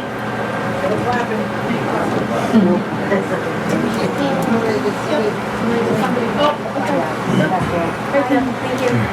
My name's Lauren Villamorte. I've lived in the North End for 4 years, so I'm a relatively newer face here. Welcome. Thank you. I just wanted to say that, especially after coming to this meeting, hearing some of these voices, my main question for you is how are you going to check the validity of your research that you've done? Because I am in that 18 to 34 bracket. I don't want a Starbucks here. I can walk to where I can get a Starbucks. I was glad to see that the Pinkberry closed, and the Pinkberry did close. So I'm just hearing the voices of our neighbors. I can validate that I did move here for everything that these other folks have described and have loved living here, love to continue living here. But I have some real concerns about what you're basing your hopes of success on. If you can look right at me, I'm very much the demographic you cater to. Oh, sorry. Okay. Slide there. There you go. Thank you. The other thing I do just want to point out, now I know where it stands. Okay, the other thing I do just want to point out is there are a whole bunch of other folks that are exactly the demographic you're catering to that probably came in as early as they could, just like me, got stuck in the back, but we're that same age bracket. So I'd like to know what you're going to do going forward from this meeting to make sure that this is actually the long-term investment you think it's going to be. Thank you. Is that a question, Stephen? Did you want to respond?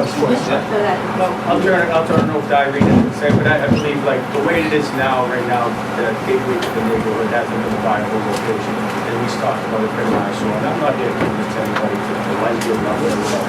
But Starbucks has been successful down in the Atlantic Gap area, and we feel that creating a nice atmosphere that's going to be open to the public, that's right on the Freedom Trail, it's going to cater to our neighborhood.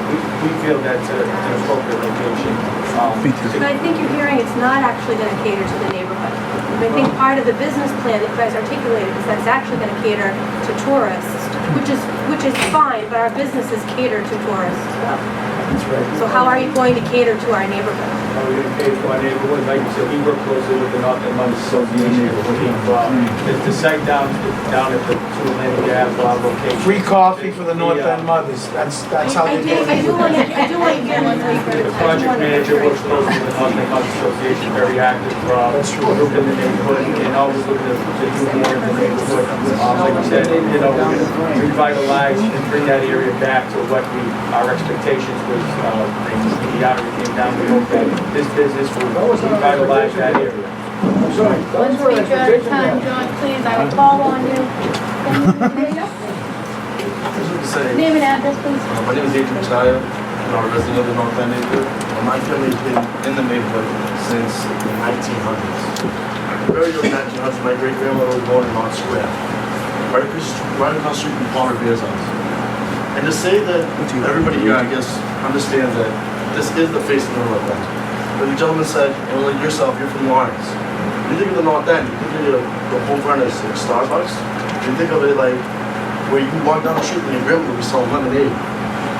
You know, it's that authenticity and that historical vibe that brings not only people to the North End, but people from all over the world to Boston. And it was when kids, when their grandparents come, they go to school at this, LaSalle or BU, BC, they're like, where are we gonna go? Little Italy. What keeps it Little Italy? It's family-owned restaurants, like modern pastry, and family-owned sport.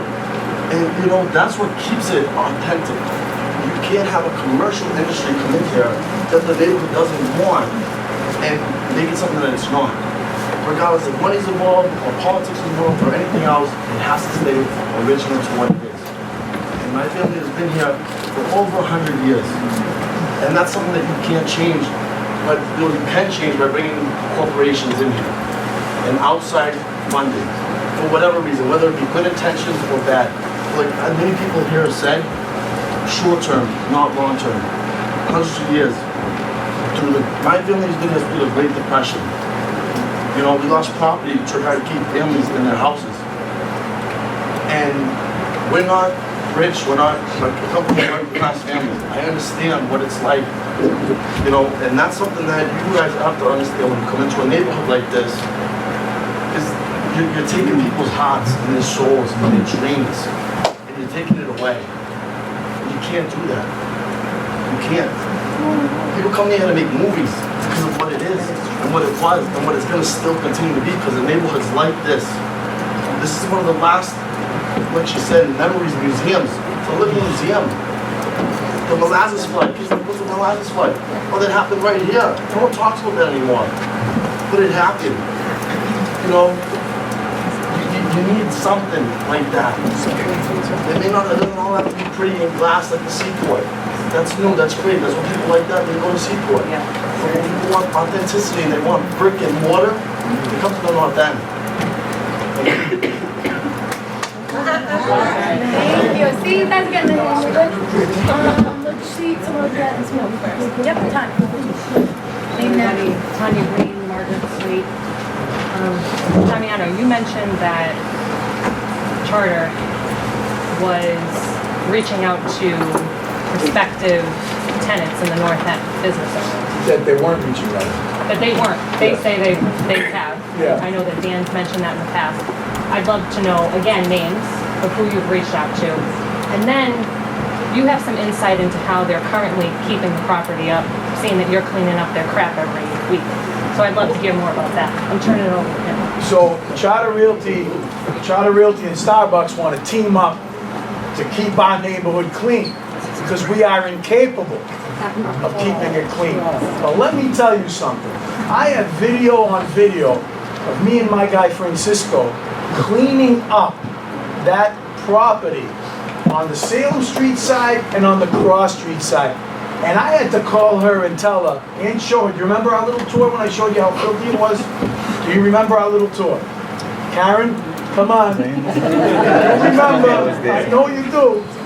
So Karen and I had a little walkthrough, and I showed her the filth and the dirt. And I said, well, you guys have owned this property for almost 3 years now.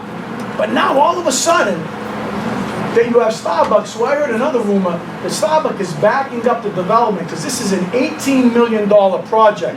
They paid $8 to $10 million for the property, or $8 to $10 million to bring it up, and I know this for a fact. Why don't you think one of us can be a tenant there? Because they paid so much, and they're spending so much, and they got lobbyists, and they might be greasing people, who knows?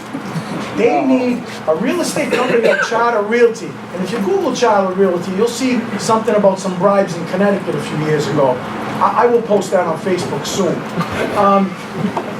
They need a tenant that's going to pay $30,000, $40,000 a month. I was Charter Realty.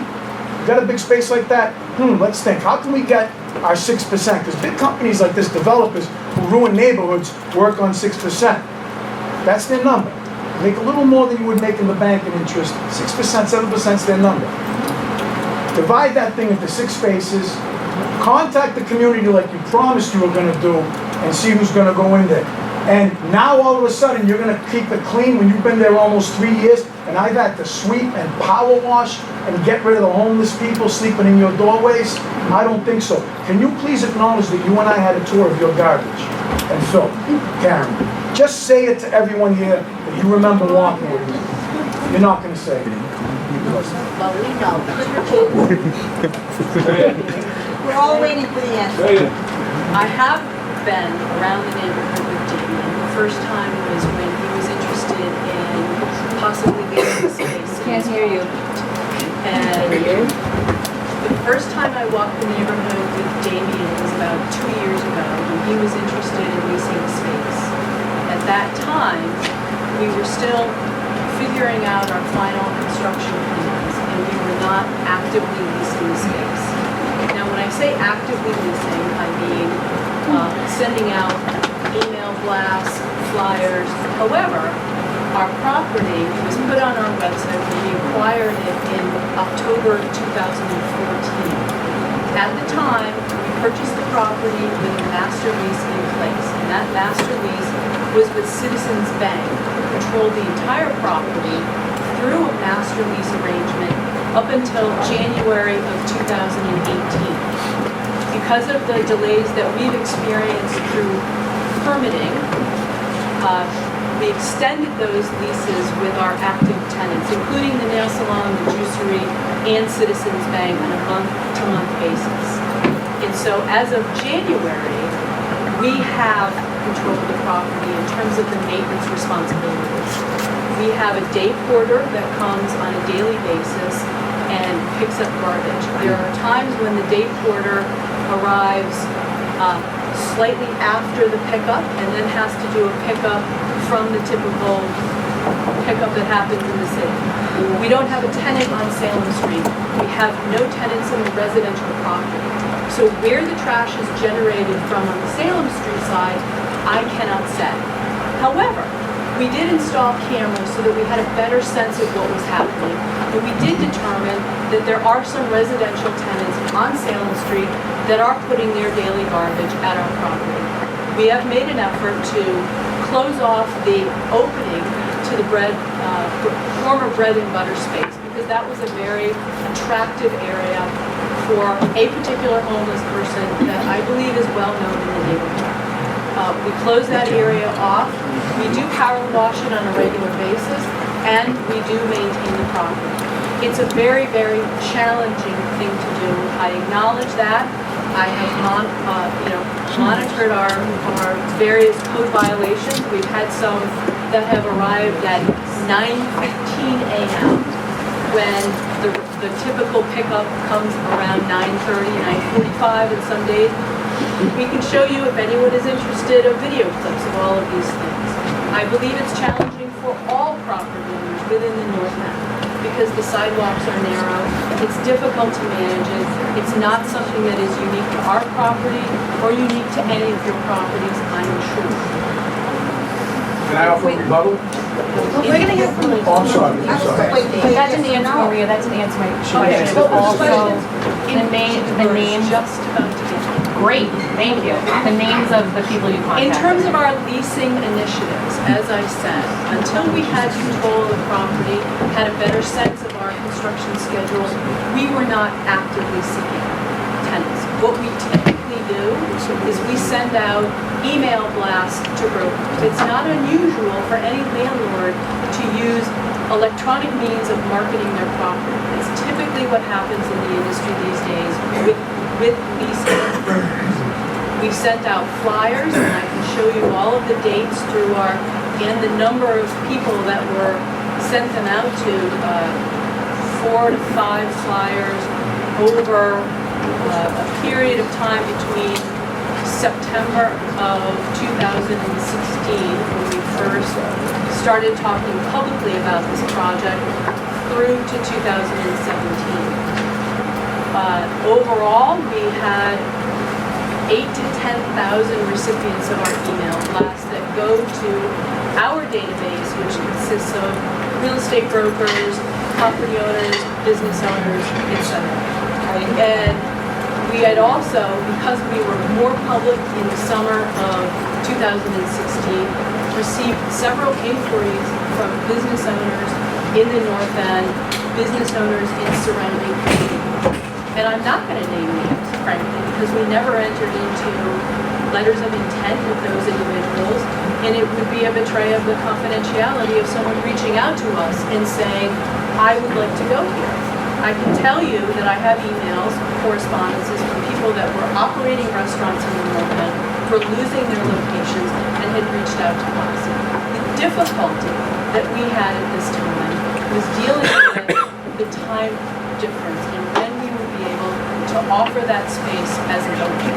At this point in time, I'm sure you know, we are not under construction yet. We hope to be in the next couple of months. Our construction period would be somewhere opening 2019, turning it over to a tenant 2019, then having them do their own fit out. So if we started reaching out to people in 2016 and said, we really can't offer you this space until 2019 or 2020, which is a lot of the conversations we were having with people, they're not interested at that point. Unnamed people. Damien, I hear what you're saying, and There's no confidentiality in that. There's no, people who are not tenants don't care about confidentiality. It's okay, I have a simple question. There is, and I also think it's important to note whether it resonates at all. Charter Realty and Development is a privately owned company started by 2 entrepreneurs. Where were they tonight? About my age, 25 years ago. Where were they tonight? If you would like to let me finish, as everyone this evening would let me finish, it would I'm sorry, Karen, I just wondering where the owners are. I have All the been with owners the are here, where are they? I have been with the company for 16 years, and I represent their interests at these meetings. The 2 principals have other responsibilities within the company. This is my responsibility, and that's why I'm here. It's been owned by 2 entrepreneurs for almost 25 years. 2 cowards who sent you here to When take all the punches. again, when they started the company, but frankly, I find some of the comments that you made to be slanderous. There have been no issues at all of any unethical business practices or illegal business practices ever in the history of the company. Brandon, is that good direction, Maria? I'm gonna do everyone at school first, Ivan Spencer, Capital Sports Media, Hanover Street. You know, just to finish what Karen was saying pretty much, she says that she's here to represent the two entrepreneurs that own the company. We're here to represent us. Our officials are here to represent us. They should be here to represent their own company, not send other people around. And that's the difference between coming into my business and I know you on a one-on-one basis and people that are going to walk into a Starbucks and not knowing what's the hole in the wall. If I have a problem with Starbucks, who do I call? Seattle? Are they going to call me back? No. Of course not. I tried. Of course not. Another issue that I have is that you have a new location, 2 floors, opening up 500 feet away, which 2 days ago, at the meeting that Danny and I attended, I was told that it serves a different area, a different community. Are they not both on the Freedom Trail? So you're gonna double dip before you get to me, is that what it is? You feel like you need 2 locations before you hit the north end on the Freedom Trail? The north end and the local businesses bring people to the north end, not Starbucks. So there's no reason for you to have one 500 feet away, have one there, and 10 other locations within a half mile. It's ridiculous. How do you see this bringing you money? Can you not speak up? Is anyone, Rep, am I missing anybody I'd like up to there say that would like to speak? Okay, so go My ahead. name is Alfie Girolamo, I'm a North End resident. I'm a little confused, I hate to go back, but I'm a little confused about the piazza. Who owns the property that the piazza's going on? I don't know who to address the questions to. The state owns it right now, Mass DOT. Right now? So we own it, the taxpayers. Right now? So who's gonna pay for it? The piazza? It's currently owned by Mass DOT. Mass DOT is in the process of transferring that property over to the city of Boston, along with a number of other parcels that are associated with, obviously, the big deal. How much? So who's gonna pay for the piazza? We are sponsoring the improvements to the piazza in the form of the relocation of the Freedom Trail, partnering with Citizens Bank on the installation of the new kiosk, and we are also sponsoring the Italian Heritage Monument. So why would you do that? Why would you want to build a piazza? Why you would want to pay for that? We believe that it enhances our project as well as creates a welcoming gateway feature to the community. Has it already been approved, the piazza?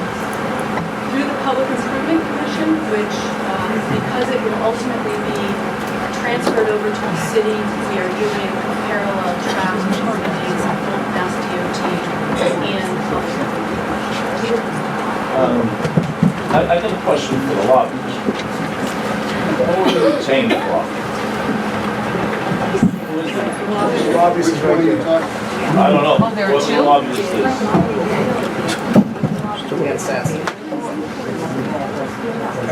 I've been working with Charter Realty. I do development consulting. I'm actually not a registered lobbyist for this. I've been working with them for 4 years. So we work with a lot of different companies to help them with the permitting process. Sorry. Okay, that's fine, thanks. The last thing I got to say, I'm gonna tell you why we need CVS.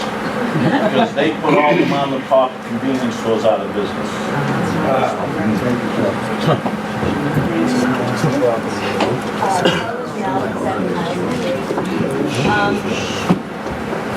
I agree with whatever the things that you're saying, but the part that bothers me the most is this, well, not the most, but this Italian-American monument. Now, I'm an Italian-American. There's a lot of Italian-Americans in this room, and this neighborhood is Italian-American. We are the Italian-American monument. We don't need some metal and glass with dates on it. I can give you dates of when my grandparents came here. We don't need that. We need this neighborhood to stay the way it is. I need to be able to go down the street and when tourists approach me and say, where do I get a cup of coffee? I'm gonna give them any number of places. The last place I'm gonna tell them to go is Starbucks, ever. Thank you. No, I know.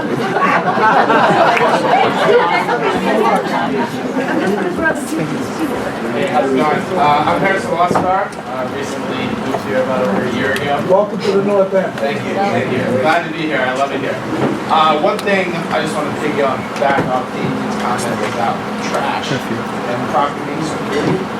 Starbucks is a huge corporation that uses a lot of trash every single day. You go in there and you get a cup of coffee and it's not made right, you throw it in the trash and make your own coffee. So what is Starbucks going to do to bring more sustainability to the North End so that we don't have trash littering our streets, walking down when all these tourists buy stuff? That's a good question. Yeah, we do recycling at our sites. I have facilities to handle trash that we produce at our location. Mainly, I have to think about. I'm sorry, what? The takeout. I mean, Yeah, people no, walking down takeout. the street, People they walk can all put it in over the front of city, everybody yes, else's. with trash. We'll be good residents and pay our taxes and have a pickup just like everybody else. So if there's like Starbucks cups on the gutters and your employees are not going to go down and Yeah. you produce the trash. Yeah. You should take care of it. And I pick it up when I see it. Hey, Eric, David, I'll let you guys. I live at 59 and I have one property. Your name? Property, my name is Ted Wallace, 59 Salem. I want to manage all the Italian gardens here. We're talking about their community and what's going on. Looking at this location, this is a gorgeous view of Boston. And because this neighborhood is here, now you have an awesome location that you can look over the whole cityscape. To give that prime real estate to a business that isn't part of what made this neighborhood be here is the city. And that's all I have to say. Okay, anybody new before I go back into the second? Adrian, did you want to say something? Right Yep, here. go ahead. Yes, my name is Adrian Stefano, and I do own Capital Resort. My business has been here for 56 years. My grandmother was married in 1903, at St. Leonard's Church. So the history of being Italian is here. We are the history. And the reason that this community that we have named not a huge community is because of us. I get up, and I'm 67 years old. I get up every day. I come to work, and I'm the one who sweeps in front of my place. I'm the one who keeps it clean in front of my place. I'm the one who yells when somebody is not doing what they're supposed to do. So I really don't need, another huge corporation to be the gateway of the North End. I don't need a statue to tell me who I am. I know who I am. And also, I also look at myself as the entrepreneur, as an ambassador for the United States. Because what we do as businesses will come in, as other people come in, we explain to them what we are, where to go to eat. You just don't need that. I'm sorry, I just do not need that. And I hope you understand that. This is from our heart. We are the community that we are talking about, we're trying to divide and conquer. We are united in this one. That's right. Michael Martin, 110 Prince Street, born and raised here in the North End. Just speak up, please. Sorry about that. Michael Martin, 110 Prince Street, born and raised here in the North End. I hear my friend Justin, who I grew up with, say how he's a member of 3 societies, Frost Feasts, and he's very active in the community. I hear Marvin talk about his business, even this newcomer to the North End says he doesn't want to see all the trash and stuff like that. My question to you, Irene, directly, is how will you be accountable for these things? Because, like, I'm sorry for writing Adrian. Adrian just said she goes on the streets to front her business, and you want to flash your card in people's face and say we can call you. If I call you, you're not answering. You're not going to come down here, and we all know that. So, direct question to you, just for an accountability purpose, how will you be accountable for the trash or whatever it is? Anything. You say you have managers. What are the requirements for your managers? Are they going to tell an addict that's using their restroom that you can't use it? What happens if the addict gets a little upset? Are they going to stop them? We deal with that every day. Right. Right? That's what we do. We deal with it every day, which I'm sure a lot of you do.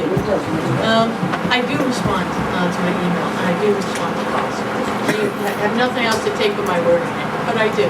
I've never seen the Starbucks. I understand. I understand what it is. No personal. No, it's not There's a personal. Starbucks here already, and there's trash all over the place. I've never seen you in North End. I come to so many restaurants. That's trouble. I can tell that that's trouble. For you to say that we need to call in the face of local people and say that we can call you, no, you don't. And we know you won't. Well, I don't know how to respond to that. I put my cards out in good faith. So you can send a note. All right, so we'll leave it at that. It's in good faith. Yes, I will put my card on, but I believe everybody probably knows who I am already. No, and Mike, I know, and you're absolutely right. You walk down Hanover Street, there's barrels overflowing, there's a lot of takeout, whether it's from residents here, whether it's from tourists going. A lot of our shops grab a box, grab a bag, and unfortunately they don't take care of the trash enough. Trash barrels, city puts out trash barrels, they're overflowing, they're not terrible. And it's terrible. I live on French Street, and the gut is terrible. It's unfortunate. What we can say about this particular project, like, all the business here in the neighborhood, we do our best to maintain the area, make sure it's clean, there's plenty of trash barrels inside, outside. There's always a site manager on premises that will monitor the inside and outside. Now it's a site manager, going to walk down here and figure, probably not, you're right. I mean, we see that, tourists are respectful and the residents are respectful to our streets and our neighborhoods. But unfortunately, we can't control the people, what they don't know, and I understand. You make a great point. It's unfortunate that you walk down here in the street, it's Salem Street, I know the city does a great job. Maria and I have plenty of conversations about the trash. Not just about the trash, like I said, Justin, he actually gives you guys the calendar every day, and he says you just throw it back with no money. I mean, you say you want to give to the community every week, and we're just not seeing it. Yeah. So can you explain a little about you? I don't want to.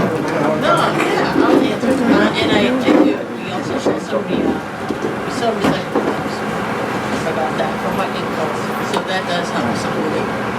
I solicit grants. I solicit grants for local communities all over the place. Boston Institute for Kids. Also, Youth Build Boston has received funding from us. We do support some local folks, and Jamal is here. The manager into Atlantic has supported some of these activities. How we could support the festival, I'll meet you afterwards so you can tell me about what the proposal is. I've tried 23 times already. Okay, then if it's over, then there's nothing I can do about the past. All I can do is do it. All right? So that's all I can say. As I told you, I like people when that's what I can do. Is have nothing mind and do my best. We lost some of our senior representatives who have already left the room, folks. Okay, the conversation. Who cares about the North End, all right? Thanks, Judge. Mom, you haven't spoken yet.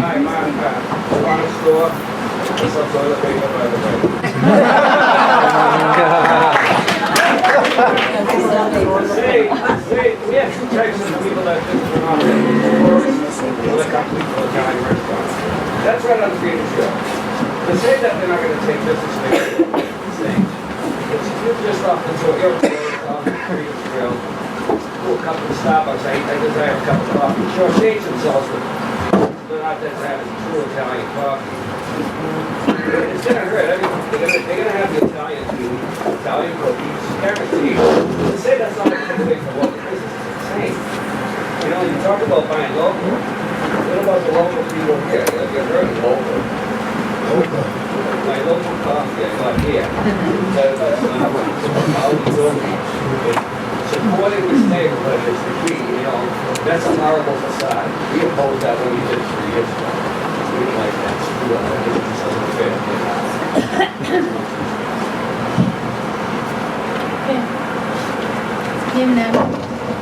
Hi, my name is Pam Donahue, and I have a place presenting state on the North End. It's been in existence since 1896. My grandfather's home.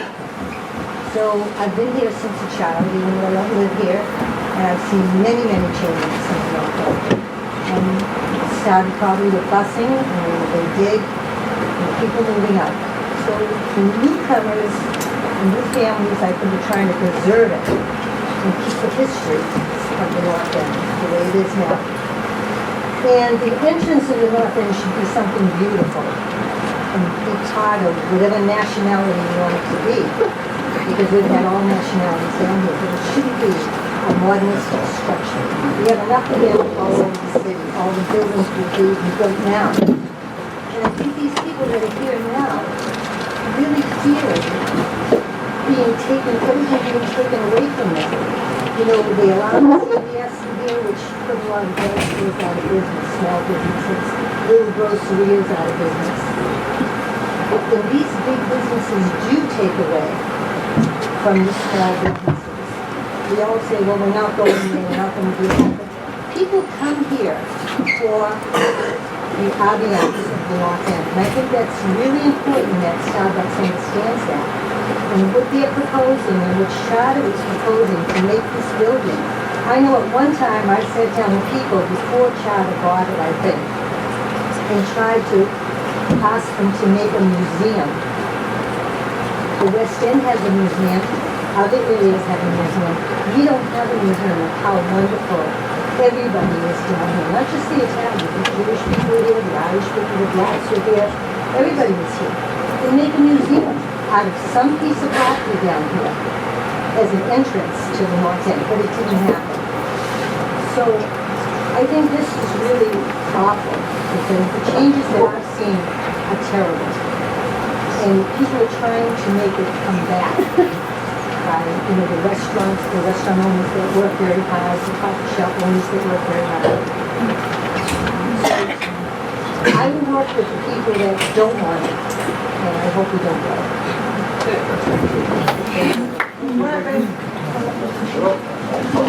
making sure, I just want to make sure I have everyone who's up here to speak. Yeah, my family owns businesses. Give me an address. Tony Brady. In your address?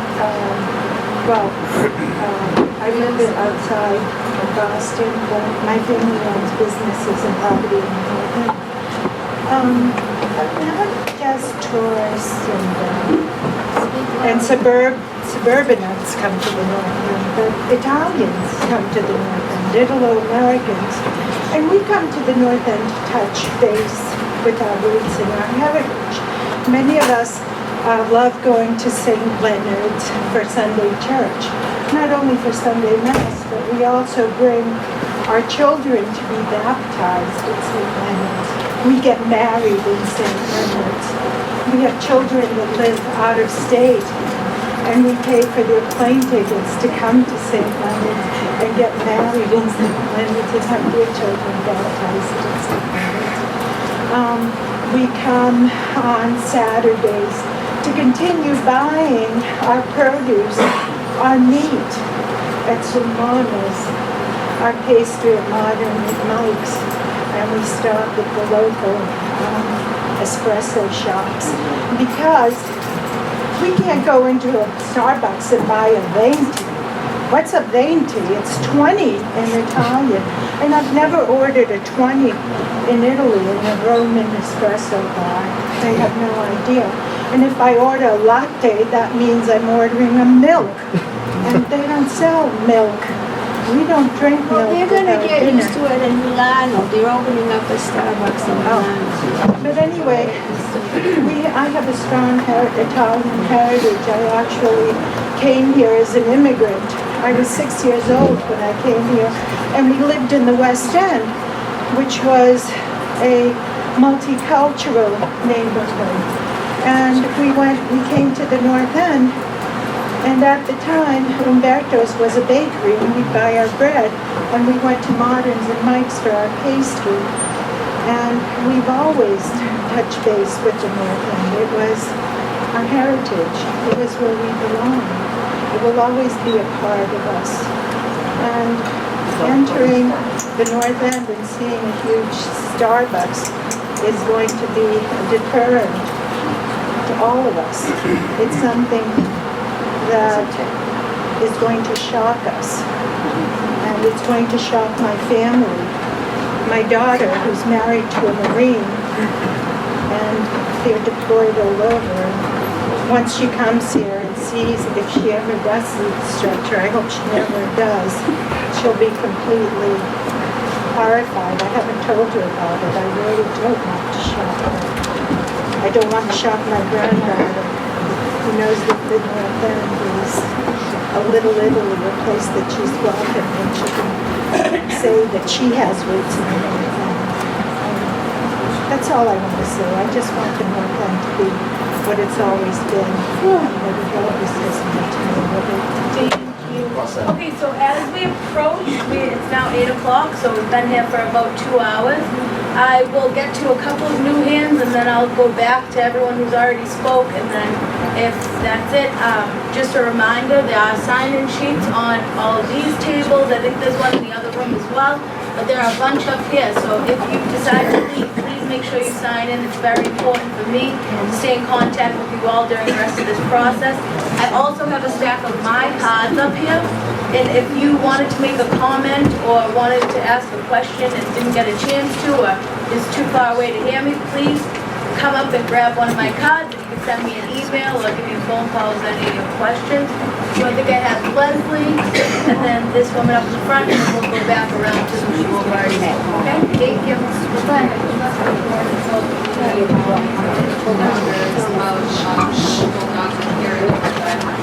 And my question is actually directly to Charter Realty. Starbucks is actually in it. Do you guys care about being a good community? I'm coming from a place of my dog group, which is now a non-profit, as opposed to a for-profit, who is probably the most unpopular group in the North End of my group. So I have been in your seat, literally in this room, taking it from most of the people here. And I think that my group has worked extremely hard at being good neighbors. I moved to this neighborhood in 2004, so I guess it's still kind of new in comparison to everybody else. But this is my home. This is my community. I fought to bring a park that everybody in this room could also appreciate as a space of unloved, kind of like what you're going through now. There's a lot of trash there. There was drugs there. And I took what people in this room said into consideration in the design, and this design doesn't take into consideration what anybody in this room thinks. Do you guys care about being good neighbors? Do you care about the butters with you? I sat down for coffee and pastry with all the butters of my space, which is 3 separate streets. So I'm just wondering, what is Charter Realty doing here? Do you guys care about being part of this neighborhood? Do you care about the people that live here? Yes, of course we do. And how the approach that we have taken is looking at the approach that we have taken is looking at enhancements to the heritage which clearly we understand there's been some confusion about, there's been some frankly disappointment about over the years. There have been a number of different plans for the area in front that's owned by Mass DOT. So what about the neighbors right next door to you, the coffee shops up the street? I don't care about the freedom trail. I don't care about the space you're trying. What about the community? This is our neighborhood. You're going to be our neighbor. Are you going to be neighborly to us? When we acquired the property, reached out to all of our direct abutters, including all of the residents of 57 to 61 Hanover Street, who are direct abutters, to 204 Hanover Street, who is a direct abutter, to 206R to 208 Hanover Street, who are our direct abutters. Reached out to all of those, and in some cases have had several meetings over the years with abutters. In some cases, abutters have said that they don't want to meet with us, and that's understandable, but also have made attempts to work with organized and established representatives of the neighborhood and neighborhood groups. And so, yes, that has been ongoing for the last 2 years. And although you may disagree with the architecture, obviously we're putting this forward because we believe that this architecture works as a location that's a transition between the Greenway and the North End. And if you would like... You believe that, so you believe that, and you just got here. So our opinion doesn't mean anything because it's a done deal. You believe that this is right, but everyone in this room who's been here from 4 to 100 years, you believe that's the right transition. Okay, that says a lot. Well, I suggest you Google San Diego, Little Italy. You all have phones. Do it now. San Diego, Little Italy. Look at the images there and see what the gateway to San Diego, Little Italy looks like. And it doesn't look like that. Been there. No more objection, thank you. So again, in terms of our involvement with the community, we do believe that this community is deserving of an appropriate gateway region, and we'll continue and we will continue to work with representatives of the neighborhood on things like refining the Italian Heritage Monument. Because some people... We don't want you here. We don't want your monument. We don't want your monument. Interjections, please. Please, stop being so. Stop texting while you listen to the text, to the meeting, okay? Get off your phone. You don't want people to interfere, get off the phone. You've been texting half the meeting, honey. You're working for us. Get off the phone. Put the phone away. Have some manners. Make sure that we're at meetings, like, we have to take the feedback back to our group. Will you be taking this feedback back to your group? Because Life Park was only built because of community support. Many of the people in this room donate, and this park was privately funded by members of this group. So I'm wondering, are you going to bring this back to your two principal owners and say, hey, the feedback wasn't great. What can we do to make them happy? Or, hey, the Starbucks is the greatest option for us. What else can we do to be a part of this community and make... Is that something that happened or not? Everything that we have heard this evening, as well as everything in the last 6 to 7 community meetings that we have taken into consideration.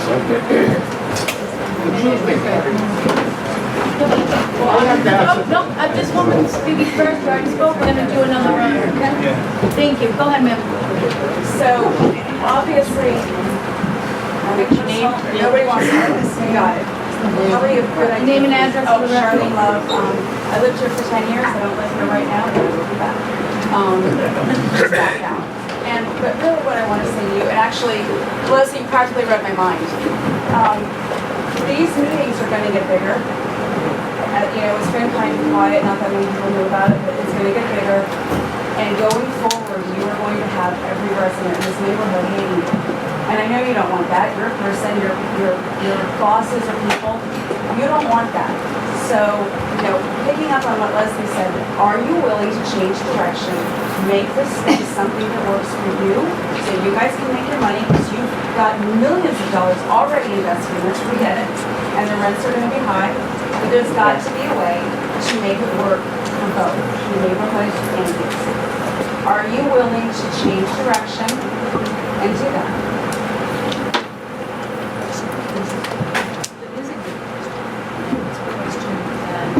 That clearly we have contemplated since we acquired the property in terms of what is the right fit from an architectural perspective, from a height perspective, from a massing perspective.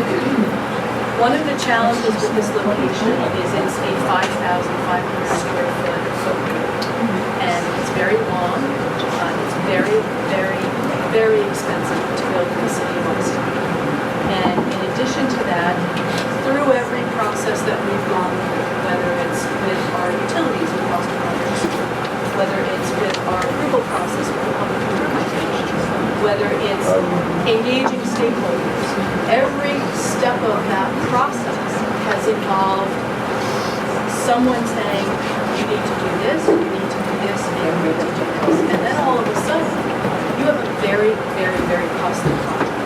And perhaps part of the reason that some of those prior tenancies did not work out, from what I understand from hearing from some folks, even though there was outdoor seating allowed for all of the restaurants approved since 2008 under the initial conditional use permits, for some reason, they were not able to make outdoor seating work. Now that's possibly because they didn't get the proper permits from the city of Boston.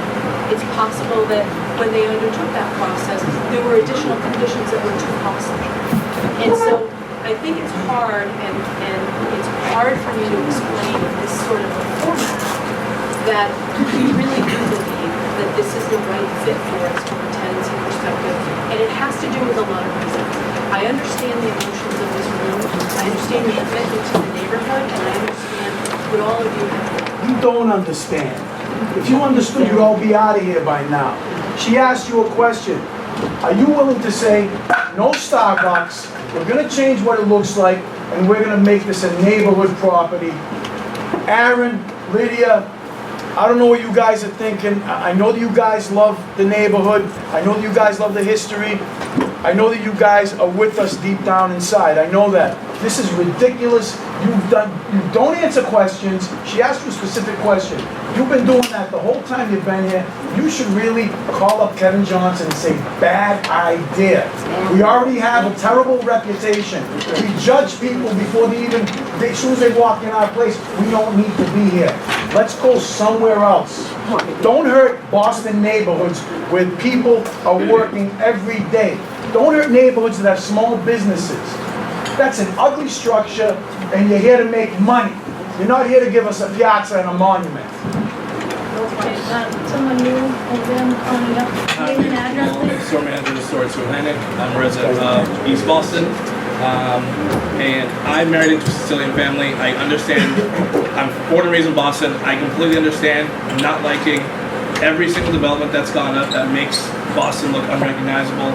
I live in Eastie now. I can't see the water anymore because there's so many condos that have popped up. So I understand the sentiment that you guys are talking about having your neighborhood taken away. I get that completely, right? I'm not saying that the North End is that I'm advocating for you guys to say get rid of your heritage and let us just do whatever we want in the space. I understand where you guys are coming from. The only thing that I'm here to contend is Starbucks' reputation as a place where you're judged by the way you look. I'm a big black dude. I'm a store manager in a store, highly regarded. I've been with the company for 14 years. They take really good care of me. I take great care of my partners. I have reached out to members of the community. I've reached out to the North End Beautification Committee. I reached out to Friends of Christopher Columbus Park. I reached out to the moms group myself, being a new father, just to kind of see what types of stuff they needed, offer them support. So as a neighbor in this community, I've tried to reach out. The one thing that I can't do is on a store level is give out funds. What I can do, every time I've gotten a request for a raffle or product donation, I've accommodated it. I've done it for residents. I've done it for the school over on Moon Street. I've done it for a whole bunch of different occasions where people have asked for it. And that's something we'll continue to do as a company. It's something that I'm dedicated to, and this is where I grew up. This is my city. And you're on Commercial Street, correct? Yes. Perfect. But you agree that's an ugly building. You agree that's an ugly building. You agree it's an ugly building. It's an easy question. It has nothing to do with Starbucks. It has nothing to do with Starbucks. It's an ugly building. I'm a history major. I'm not a construction major. I can't speak to it. If I could express my personal preference, sure, brick and mortar would be great. I think it would look fantastic. I understand wanting to keep the community. Starbucks agrees. It's an ugly building. I understand wanting to keep the community aesthetic the way that it is. And I haven't received the calendar from you. I've been there for only 2 years, so I don't know who is it. I've never seen you once in there, so. I'm there literally every day, Monday through Friday, 5 a.m. to 4 p.m. every day, picking my daughter at 5. So we come after 5 or 6. We all have jobs to follow. No, I understand that. I'm saying I haven't done that to you, and so what I want to do is extend that olive branch and say, hey, if you want to come bring that to me, I can. I've started speaking to someone in Seattle who has the capability to donate funds and things of that nature, and I'm reaching out to try to make that happen because what I told them from the beginning was the North End, I've asked if there's community projects to help out on it. People say we take care of it ourselves, donate some money. I can't do that on my level, so I bring that to the people who can actually do that.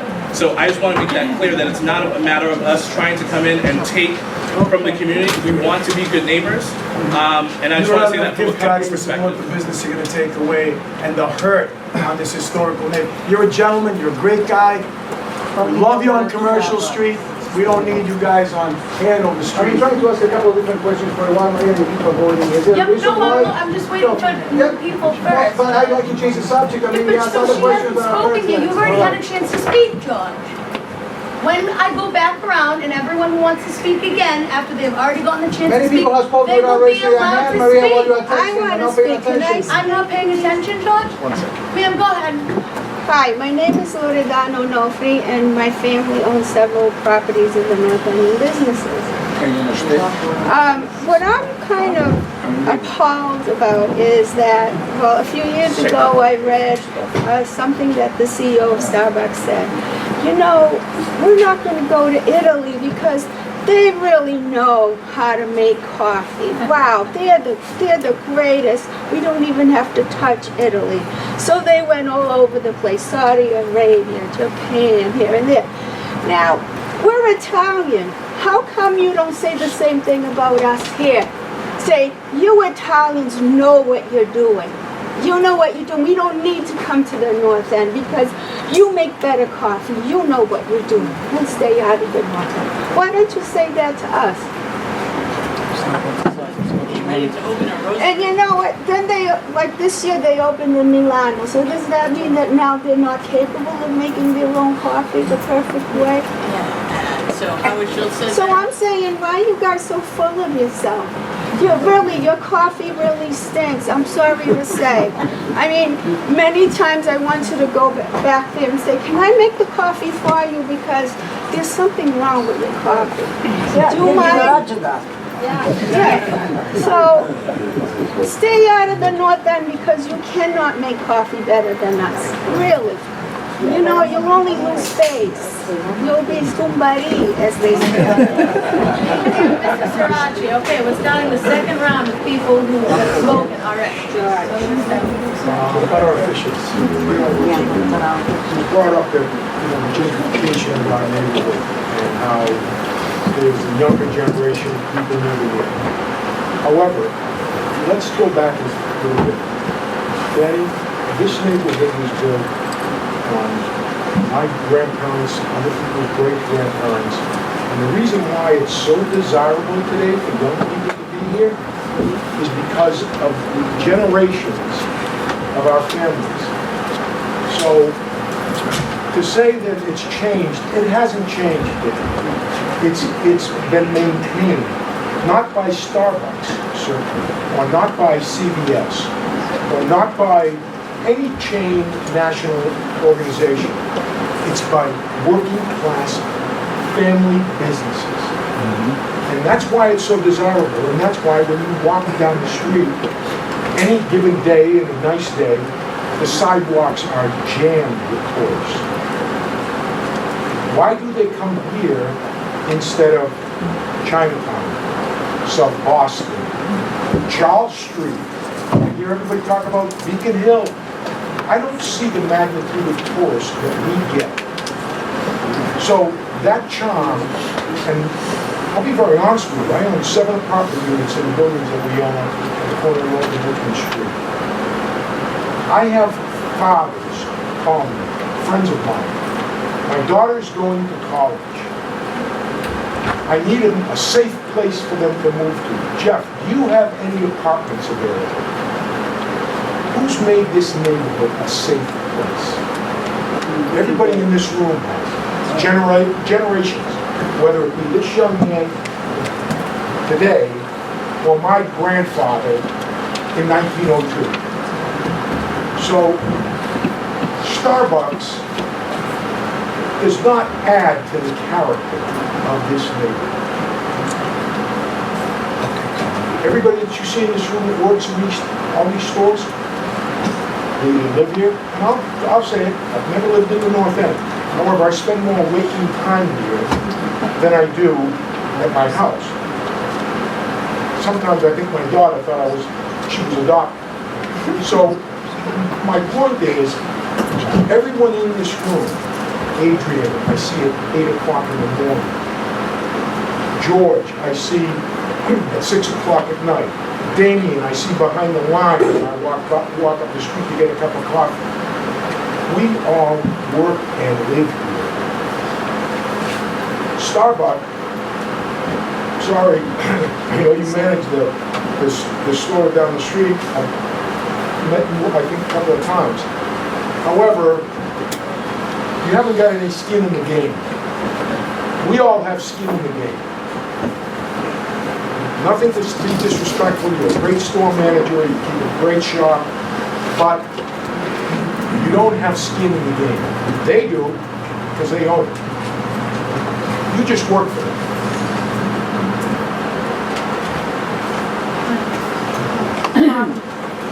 Piazza, I have a question about the Piazza. You said things are in negotiation, so... Sarah, can you talk a little louder, please? Sure. The Piazza, you said things are in negotiation, so from one party, it's being given over to the city. Okay, that you're in transition of doing that, correct? All right, so explain that one more time. The area between our property and Cross Street is owned by Mass. Okay. So Mass DOT acquired a number of parcels associated with it.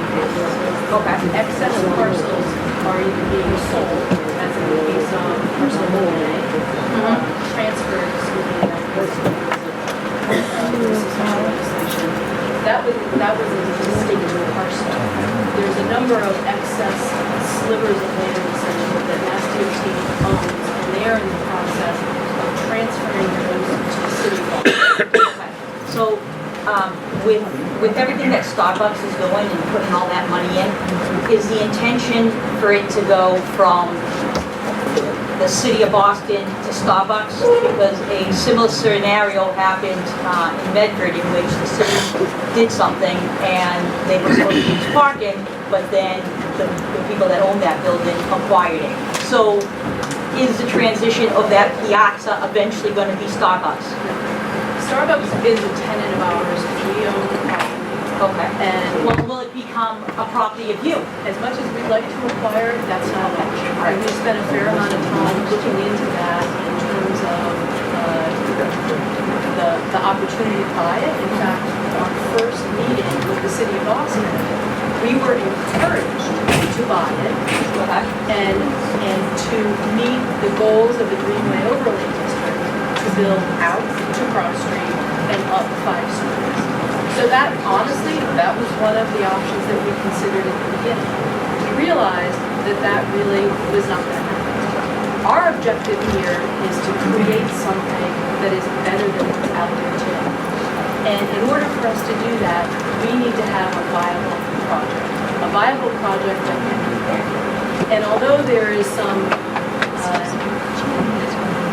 opposition, I guess, to our project, we still believe that this is a viable project to move forward, to change that building, to have a viable redevelopment. All right, the area of the piazza will always remain as a public property. It will be with the city of Boston. We are proposing improvements to that through the Public Improvement Commission. We have to get permitted for that. We received approvals for that. We're in the final stages of receiving approvals from Mass DOT to activate that plaza. And that is our initiative to this project. I have one more comment. One of the things I realized in this meeting is that that building, nobody can't stand it.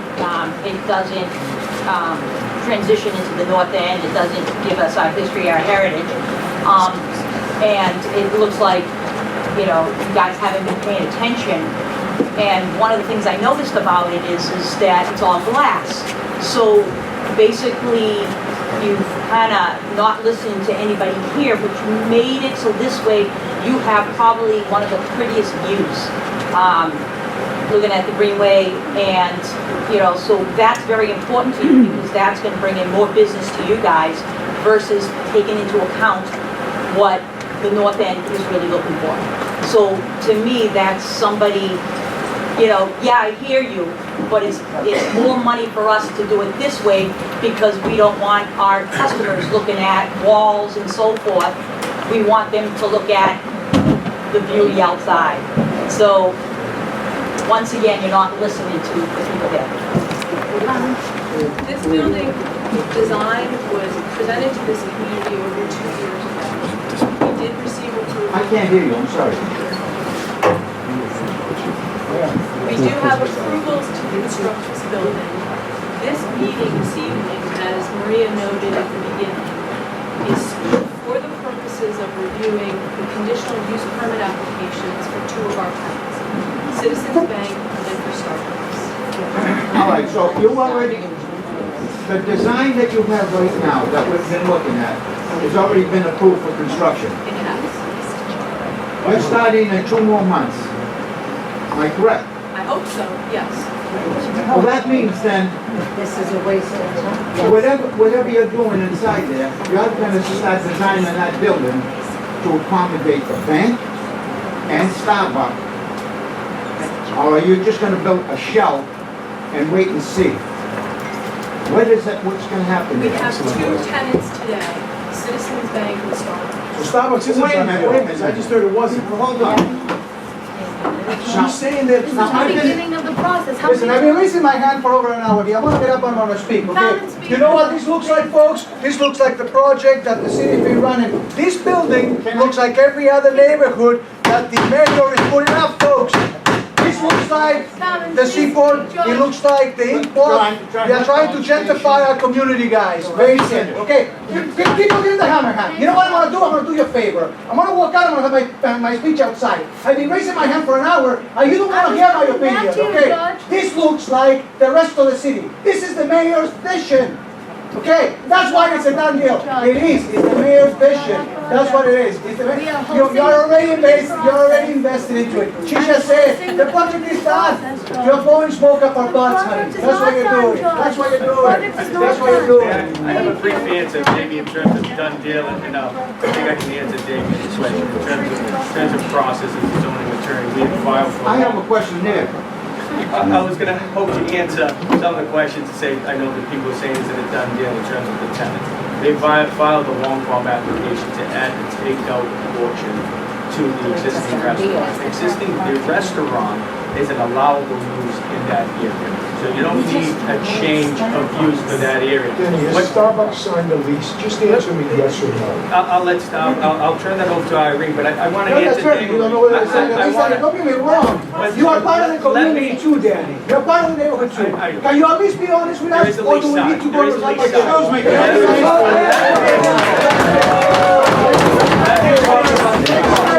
Thank you very much. Stop lying to each other. Stop lying to each other. We've been here for 2 hours. Why are we here?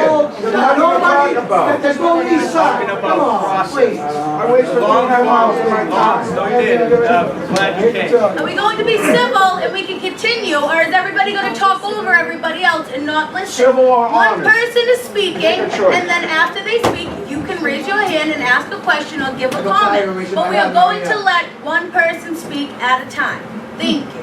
I was just trying to answer your question in terms of the zoning process and David's question regards to the done deal. I'm not in terms looking of for the Starbucks. zoning process. My question is to the young lady. You're gonna start construction in 2 more months, presumably. That would mean that you got a building permit. Yes. That would mean that the design of this building has been accepted. Yes. That's the only way you get building permits. I was a vice president of a major construction company, so I know what I'm talking about now. Yes. Now, you can only build it in 2 ways. Either you're gonna build a shell and not do anything inside. That way there you can get any tenant, whether it's a tailor or somebody that makes yo-yos that wants to go in there. Or you're gonna design, or you're gonna finish it for a restaurant. Now, if you're gonna do it that way, then you already accepted Starbucks to put them in there. So which one are you doing? Are you building a shell? Are you gonna build it so Starbucks can come right in there? We have a building permit for core and shell. For what? Core and shell, with an identification of uses within the building, which So include, you can do both things. which include restaurants and retail. The application that Starbucks presented was for a restaurant space and as a conditional use, the takeout portion. Are you gonna build the inside of that there portion of the building for Starbucks? Yes or no? Starbucks has their own fit out, which is part of their long form permit. Are you gonna build it? We are not building it, Starbucks will build their own space. So as soon as you do your construction, do the box, you're gonna turn it right over to them so that they can start their construction? Yes. Yes. Does Starbucks have a permit? So what are we doing here then tonight? We're arguing about Starbucks coming in there when already you're gonna start construction and they're gonna be moving right in. We got sold out, that's what happened. we got sold out by We're here, mayor. it's a joke. We got sold out by a We representative. got It is- sold out. It is the case. That's why they announced it 2 months ago that Starbucks was going in there. They knew while they were getting permits that Starbucks was their main tenant. But they just announced, that's why they didn't reach out to anyone in this room or anyone outside, because they knew who their tenant was. Exactly. And it got, the Boston Business Journal was the first time any of us heard that we got sold out. Yeah, we got sold out by the Wait, can I mayor. speak, and please? by Maria, a I'm sorry. I'm sorry, no, because I'm sorry. I disrespect. know you were here at the beginning of the meeting, so I know that you heard me explain the community process and what it entails. So for Starbucks Why to is she saying it's occupy a this deal, building, it's Maria? not though, David. It's not. I explained it before and I'll explain it again. The nature of this meeting is an introduction of zoning and licensing proposals to the abutters and community. Tonight there are 2 proposals on this meeting agenda. The first is the petitioner, Citizens Bank, seeking to change the legal occupancy from restaurant, retail, court and shell, bank with ATM and core shell. Second petitioner is Starbucks Coffee Company, seeking to change the occupancy to include use item 36A takeout and use item 37 seating to existing restaurant space. This meeting is the first meeting within a community process where the applicant will also go to both neighborhood groups before going to the, you can't hear me, is that what you're saying? Okay. Before going to the zoning board of appeals, which is a board that the city of Boston has that will vote and give them a conditional use permit. They might not. There are 2 ways they can vote on that, yes or no, correct? Just like there are people here who support and oppose, correct? After that, they will also have to go to the City of Boston Licensing Board to be issued a common victular license, which is a license to sell food and coffee. Every single business owner has one of these. Every single person in here who owns a business has this common victular license. You've had to go in front of the licensing board. There is a board of 3 commissioners that hear your case, that hear the case from the mayor's office, that hear elected officials' opinions, that hear from neighbors and residents and abutters. This process, this tonight is the beginning of the process. So by you saying that's a done deal, you're saying that I have no job. No, That's my Maria, that job wasn't here. disrespectful. That's the She process. said 2 more months. Karen The Johnson building, said it was a the done deal. building has been approved, the building itself. So the only way to stop this is to turn around and make sure they don't get that takeout. Make sure that our That's the local only way elected to stop officials it, don't because give them that there's takeout nothing else license. stopping them. So we all Our gotta local show elected up, we all gotta officials. show up there, okay? And voice what we need to voice, because it's already a done deal. That's the only thing that they're missing, that small piece. Can you go through all that process that you just mentioned They now? are. Meantime, that's gonna take months. Yeah, it usually takes a couple months. And then turn around, because we all know here how the city really works. Magic. Meantime, construction starts, and they're gonna get everything ready, and it's just a matter of time. By then, they'll say, well, the building is done, and so forth. Mr. Mayor, building department, whoever has to give us a license, all we No, need not to for do. the tenants can change at any time. Guys, you know what we're hearing today? The property is owned by the Mass Department of Transportation. But they're gonna give it to the city. Who owns the Mass Department of Transportation, folks? The citizenship of the state of Massachusetts, we own that parcel. George, can you hold on one second? Excuse me, George, we own that parcel. Who owns the land that the city of Boston owns? The citizenship, the taxpayers, we own that parcel, okay? So they are treating us like we're guests here and not landlords, okay? It is our neighborhood, it is our space, we paid for it with our tax dollars. They did the same with that to us when we were trying to promote the Elliott School. They wanted to sell the printing building to a developer. We stopped them. Why did we stop them? Because we made them understand that at the end of the day, it's our property. Okay? These folks want to put a piazza. They want to stoke a fire by putting a piazza in our own land with our own money. It's a joke. And you know who's in cahoots? They are in cahoots. They are in cahoots. The city's in cahoots. You know why? Because I would have loved to get a phone call. Excuse me, Aaron, let me finish. I would have loved to get a phone. I would have loved to get a phone call from Aaron asking me what I think. I would have loved to get a call from Boncourt asking me what I think. I would have loved to get a call from the mayor's office and say, hey, you guys are business owners. You guys are landlords. What do you think? Okay. That's why we're here, George. That's why this meeting But we is are here 2 months before construction starts, honey. That's why you guys do it all the time. Where you have 2 months before they have a lease, they own the land, and we're going to build on it, and construction starts in 2 months. And you guys are laughing at all of us. Representative, You're you have holding something to another say? meeting. That's what you're doing. You're laughing at all of us. Are you done? Thank you. Representative Dusan. Thank you, George, for your comments, and thank you, Maria. And first off, thank you all for being here tonight. The fact that it's 8:30 and we've been here for 2.5 hours, I think says a lot about the neighborhood and how much we care about this parcel and how much we care about the future of this neighborhood. So first and foremost, that means a lot to me. It means a lot to the elected officials, and it means a lot to the neighborhood that people that can't be here today. I just want to say first and foremost that I have not taken a position on this piece yet because I wanted to hear everyone out. I wanted to hear what you had to say, George. I wanted to hear what Damien had to say. I wanted to hear what the business owners had to say. I wanted to hear what the community had to say. I've gotten a ton of emails on this. I've gotten a ton of phone calls. I've gotten people that have been against it, and I've gotten people that said they're for it. I don't think anybody in their right mind would come in here today and say they're for this project and not fear retribution in some sort, not any like just by getting yelled at or something. So I don't blame those people for not being here. But there are people that have signed petitions, they have emailed my office, they do call me, and they do say they are for this. I don't want to get into what that percentage is versus against or for, but there is that going on in the community.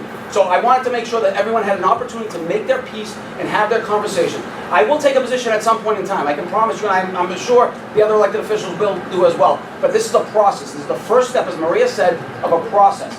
This is not a done deal. Look around the room. Did we have Dunkin' Donuts? Did Dunkin' Donuts happen? No, because you know why? The community banded together and we stopped Dunkin' Donuts. All right? All right? And yeah, I mean, it took a while. It took a lot of steps, but it happened. There are other projects in this neighborhood that have not happened because the community is banded together. We stuck together when the nursing home was closing. And what happened there? We stuck together and we won that fight. Now there's still a nursing home there today. So this fight is not over. Today is just the first step. I didn't talk to many people. Anybody I talked to in the street, I brought it up, and we brought it up. I've talked to some business owners. I've talked to some community members. I didn't get to everyone. There's a lot of people in this neighborhood, and I try to talk to everyone. Everyone has my cell phone. They know how to reach me. I'm very accessible. I'm probably too accessible, to be honest with you. But I am very accessible. I live at 99 Fulton Street. You come by, wait in front of my house any day. I'm always there, willing to talk. I drive my wife crazy because I make her wait for me. The fact remains is that this is not a done deal. This is just the first step. We have a long way to go. I urge everyone to go to the neighborhood council. I urge everyone to go to the resident association. I urge everyone to make a stand and take a position on what you think is right. If you think this is the right thing for the neighborhood, then say it. If you don't think it's the right thing for the neighborhood, then continue to say it. I look forward to that dialogue with folks, and I'm sure you'll be hearing from many of the elected officials related to this in the coming days, weeks, months, whatever that may be. So thank you for hosting today, and thank you for running a very great meeting. Hold on, Olivia. I just have a question. Olivia Semeka, brought up in the North End. Now, I understand that Starbucks may not be a done deal, but the design of the building is a done deal, and it's the front face of our neighborhood. If you walk down Salem Street, I'm sorry if no one agrees with me, but you see the Chrysanthemum building, it looks ridiculous. It doesn't belong in this neighborhood. We're an authentic Italian neighborhood, and we should have that face. The first thing you see when you cross over from Haymarket shouldn't be a glass monstrosity. I don't care who goes in it. It shouldn't look like that. It should blend into our neighborhood. And we need to someone to fight for the design. Why did the design come to us now? We have no input. Regardless of who goes in there, that's what it's supposed to look like. How can we change that? It did go through the process. But who though? Who saw it? I never saw it. It was on NorthvilleWaterfront.com. We had an article. I never saw that design. Never. Just like the building on Salem Street, they never had those swirls in any drawing that I ever saw, because I went to those meetings. It was never like that. I know people on the board, they said they didn't vote for it, but yet we have the swirls. You know, the building's hideous. Thank you for your comment. And I think at this time, I think we've gone through every single I didn't get a chance. Indian issue. But oh, we got, okay, we have a new, all right, person right there. I'm trying to wrap up, guys. We're going Two on quick 3 hours. questions, just for Starbucks. We can't change it. If you do not get the takeout permit, will you still build out the location? Question? Well, I mean, the quick answer is no, you don't get the 36A. Their business is more than 75% takeout, so you need a takeout permit 36A.